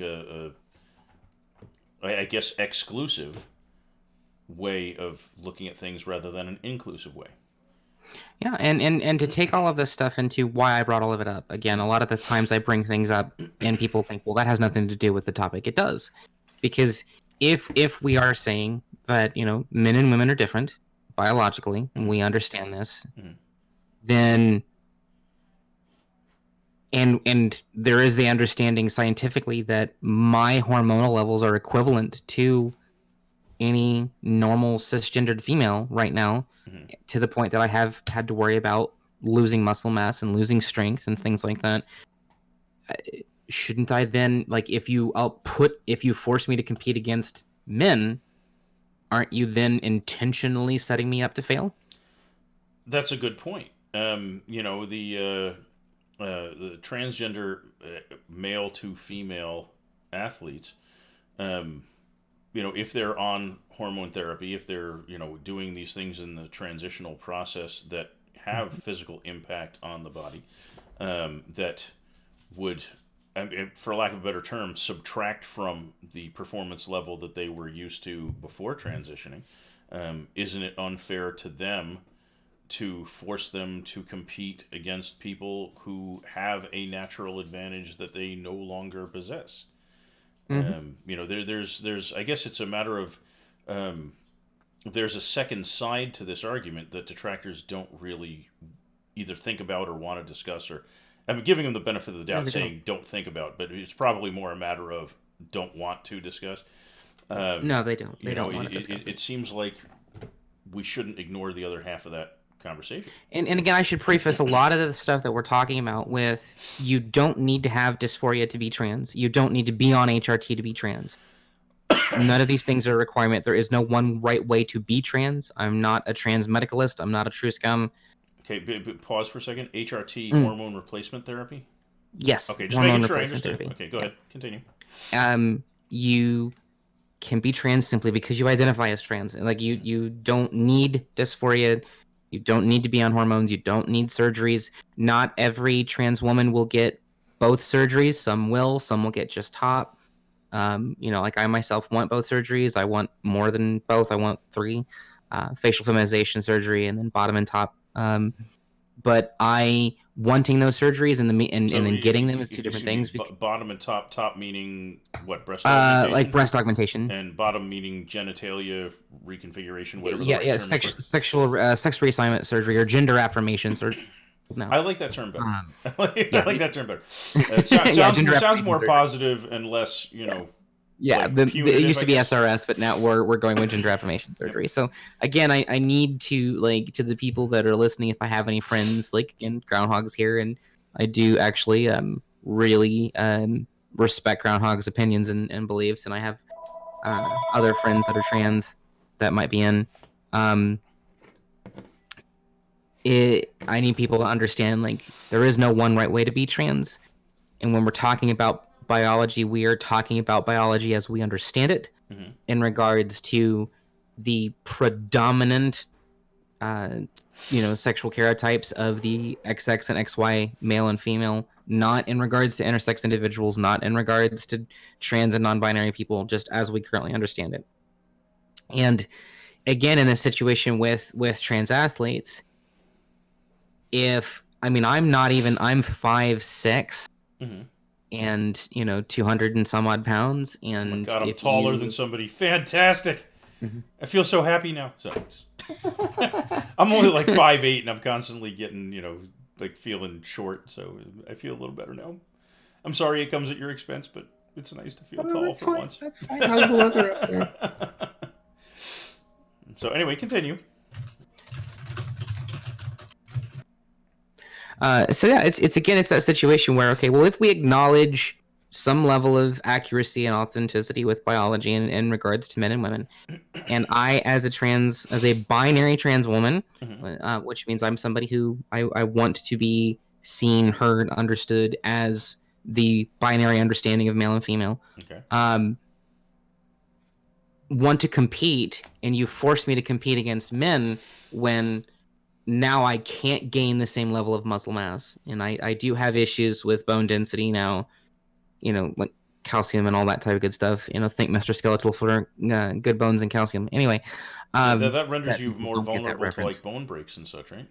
Yep, exactly. Okay. So, and if you are, so for example, me at, my 5'6", 5'7" ish, 48 inches, whatever that is, or not 48 inches, 68 inches, with my issues having been on HRT for almost a year and a half now and lowered muscle mass, if you put me up against a 6-foot man who's 200 and something pounds and has all this muscle mass and muscle density, aren't you putting me in a position where you're not only setting me up to fail, but you're setting me up to be severely injured?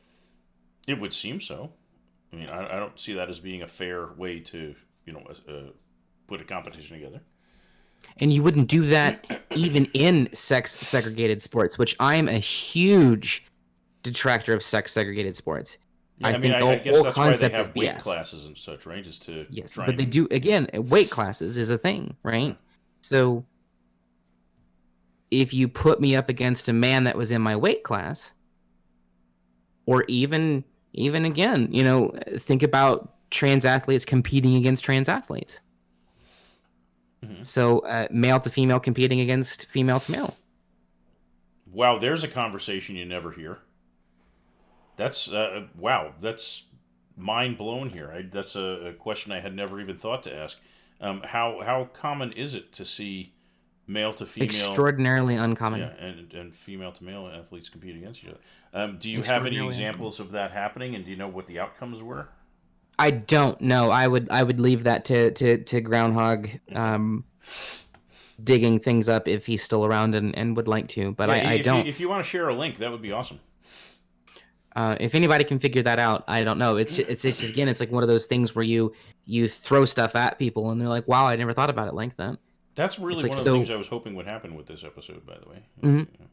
And which is why people argue for third spaces, which is also BS. Like, third spaces is not something, other spaces, third spaces, where it's like, let's put all the What are trans third people. spaces and other spaces? What does that mean? That's a new term for me.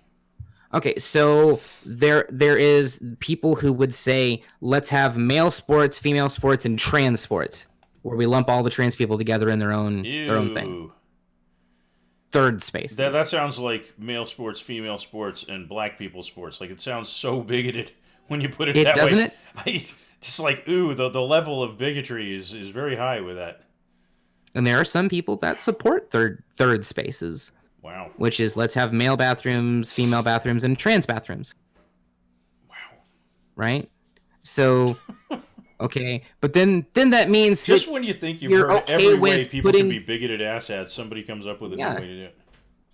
But that means, like, if you're talking about a third space bathroom, and especially public or large bathrooms, you're saying, let's put all the trans men, all the trans women, and all the non-binary people over here.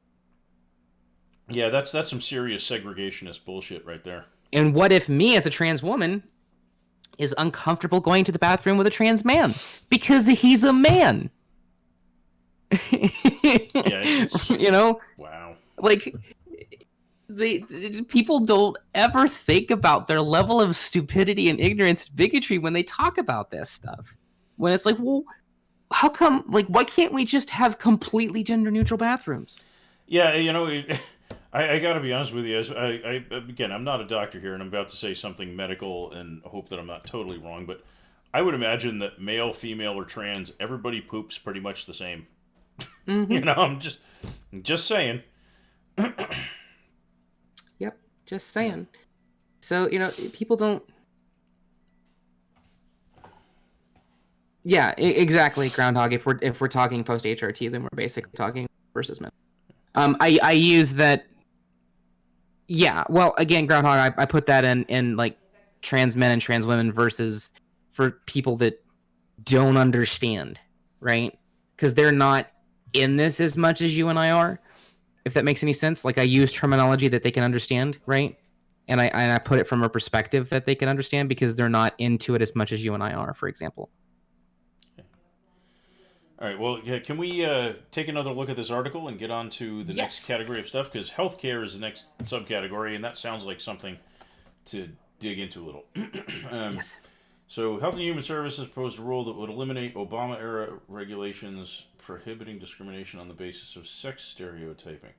So, I guess this is starting to delve into the thing like, can doctors refuse to treat you because you're trans, etc.? Um, Yep.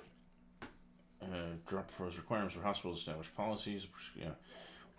Wow, just like going through the whole thing, eviscerating anything that looks like protection or fair or equal treatment for trans people. Conscience Let's rule. eviscerate everything Obama did. That's what Conscience. it's about. I gotta say, the whole calling I'd like to discriminate against you based on my religion a conscience rule is just the most fucked up name you could give that. Isn't it? That's just patting yourself on the back while you treat people like dirt. Like what's wrong with people? Let's see. Equal access. Okay, trying to get rid of equal access. Okay. Um, Proposed a question about sexual orientation from a revision of a survey that gathers information on federally funded programs for the disabled. Revised draft 4 days after Trump's inauguration. Include the sexual orientation question was subsequently edited to delete. I don't think you're reading that at a speed where people can understand it. Sorry, I'm just trying to get the general gist of it here. So what this item 19 basically says so far is, under Trump, the Health and Human Services Administration started removing any semblance of gathering information that would help it treat transgender people more fairly. Yes. And just did that under the guise of we're gonna consider this to be religious freedom or whatever other bullshit excuse they're using for it, but it boils down to bigotry. Yes, it does boil down to bigotry. Allow. And of course, now they're going to give more money to organizations that deny service to LGBTQ people because why not?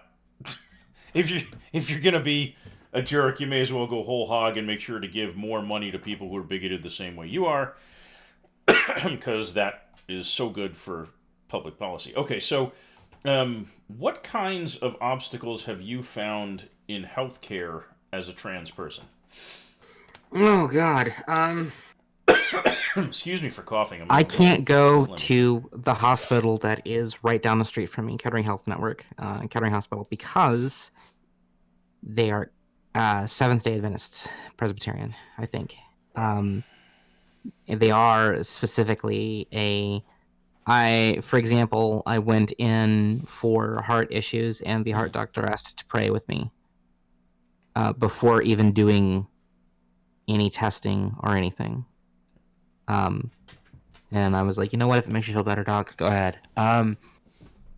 But I have to be concerned going into a hospital and going into an emergency room with the level of care I'm going to receive as a trans woman, because one, I'm trans, and two, I'm a trans woman, and we all know that doctors ignore women. So it's literally, I have been in situations where I felt like the level of care that I was receiving was subpar for multiple reasons. I'm trans, I'm a trans female, I'm a vet with PTSD and anxiety, so that means I'm just hysterical and making everything up, and it's all in my head. Which has been told. Don't forget to lose some weight.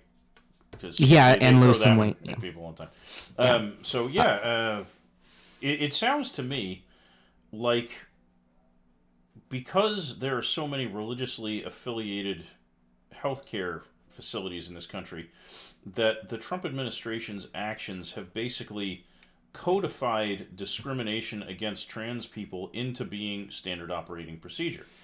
And Yes. that seems to me to run so counter to the very concept of like the Hippocratic Oath and healthcare in general that it boggles my mind that anybody who would want to go through the trouble to become a medical professional would ever want to embrace an ideology like that. But it seems to have gotten some traction with these Yep, it people. has. And that is so morally repugnant. I don't even have words to adequately express it. If you're a healthcare provider, fucking help people. That's what you're supposed to do, Like, don't decide you're going to deny people healthcare because their life doesn't conform to what you regard as right for you, or whatever your bigoted justification is. You're a doctor, you're a nurse, you're whatever. Do your freaking job. Stop being a bigot, or put your bigotry aside at the door if you have to go and wear a clan robe in your spare time. Leave that shit at home when you go to your job at the hospital. Yep. Well, you think it's bad in healthcare? Do me a favor and look up trans panic. Isn't that the defense that people try to use in court where they kill a trans person because they thought they might end up having sex with them or something crazy like that? Yes. Yeah, that's horrifying. It's legal in all but 6 states. Welcome, Pearl. Legal in all but 6 states. The other way to say that is 44 out of 50 say that's okay. So here's... It's okay to use that defense. It's not a guarantee, but it's okay to use that defense. So here's... I have heard about this before, and the argument that I hear from the anti-trans crowd amounts to... I'm trying to figure out a way to distill this down to like a simple explanation without having to recite their raging, bigoted rhetoric. But it sort of comes down to they regard a trans person or a gay person or whatever person reaching the point where bedroom antics might ensue without disclosing all this stuff ahead of time as essentially amounting to rape. And that they're defending themselves against a rapist, and that they had to kill them because I guess saying, I'm not okay with this, I'm out of here, is not a viable way of dealing with that instead of just murder. You ever heard the slur trap? I have, and I would imagine that anybody who's been on the internet has seen the Admiral Akbar memes about that shit. So what I hear from the anti-trans crowd is, I guess what amounts to, I wouldn't have had to kill her if she just let me know ahead of time. And the thing about this that bothers me is, I would love it if we lived in a world where somebody could talk about that on the first date without it being a huge issue. But we don't live in a world where that's safe for people to do, and we live in a world where trans people have to be extremely cautious about how and when they disclose anything about them, regarding their transgender state, whether they're in transition, not in, whatever their circumstances are. Because as you pointed out earlier, somebody might whip out a frickin' taser just for which room you decide to take a shit in, like for those who are just joining us, that actually happened to LadyRayneCloud. Some, when she had to go to the bathroom and the men's room was being cleaned by the staff at some big box store, she went into the women's room, as she should be able to do because she's a woman. But when she came out, a very angry cis woman started throwing slurs and accusations of sexual impropriety at her and yanked a taser from her purse, fully ready to start zapping like a crazy person. So, I mean, that's the world that people like LadyRayneCloud live in, and with that being the circumstance, I would imagine that any romantic connection has to be handled with unbelievable levels of caution and probably fear. So if these idiots who use the trans panic defense think they were scared imagine how terrified a trans person must be, wondering if the next person they have a crush on is going to want to kill them. You know, like, try to imagine that circumstance for a minute. That's crazy. Yep. Some instances of the trans panic defense have come after it being disclosed. Yeah, I've read about some people. Pilot, you missed quite a bit of interesting stuff here. We're talking about the trans panic defense at the moment, which is, this idea that if you're, and I imagine this mainly happens from cis males who find out they're, about to climb into bed with a trans woman. Yes. Killing the trans woman and saying she almost raped me because I would never have consented to have sex with a whatever slur they choose to throw. If only I had known, so I had to kill her to protect myself. And they leave out the idea that putting your pants on and leaving was an option. They sort of overlooked that. But apparently that defense can be used in court, not guaranteed to succeed, but it can be legally presented in 44 out of our 50 states here in the United States. I don't know what the rules are anywhere else, but that's horrifying that anybody could say, I've got to kill this person because I would not have slept with them. I mean, first of all, what the hell are you doing about to climb in bed with somebody if you aren't even sure there's somebody you would want to sleep with? I mean, how did you get there?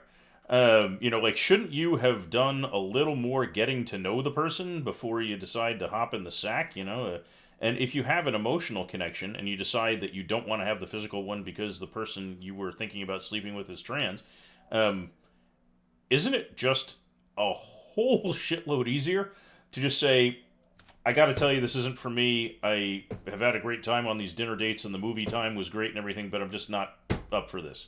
Like, isn't that 100 times simpler than killing somebody?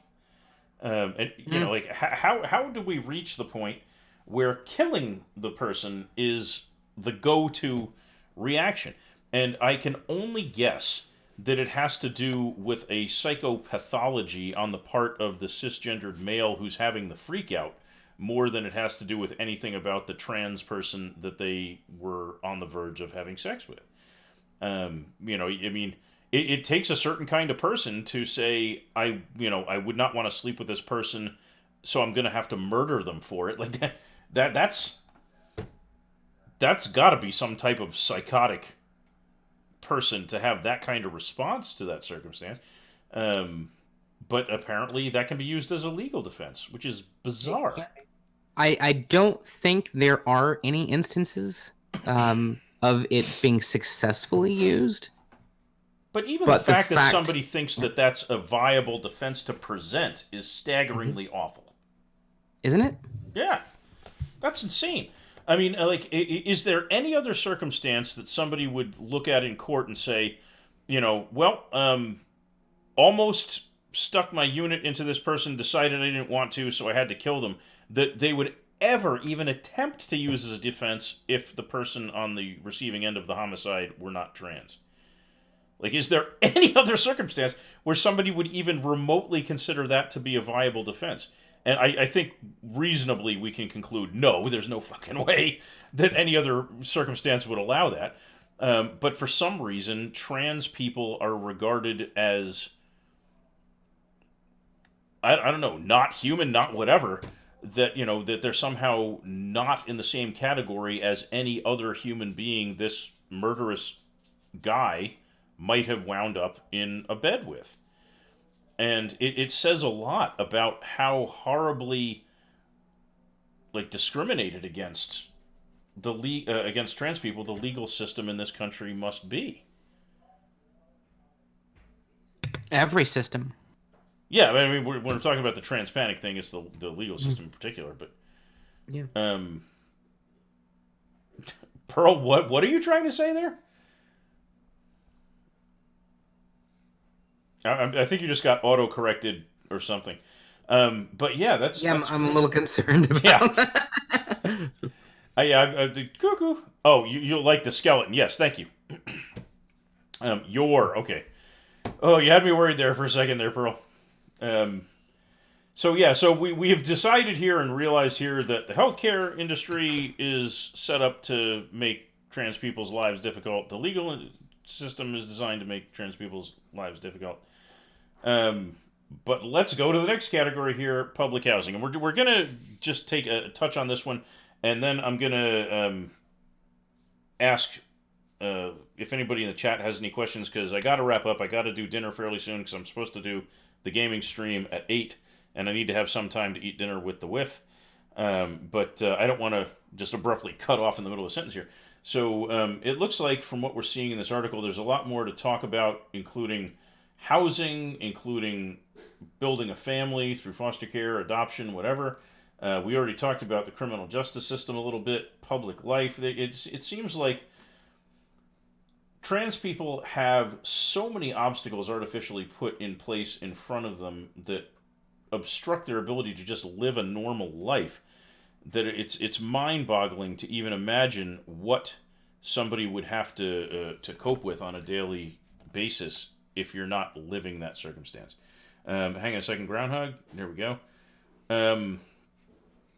So before we wrap up, let's just throw this out there.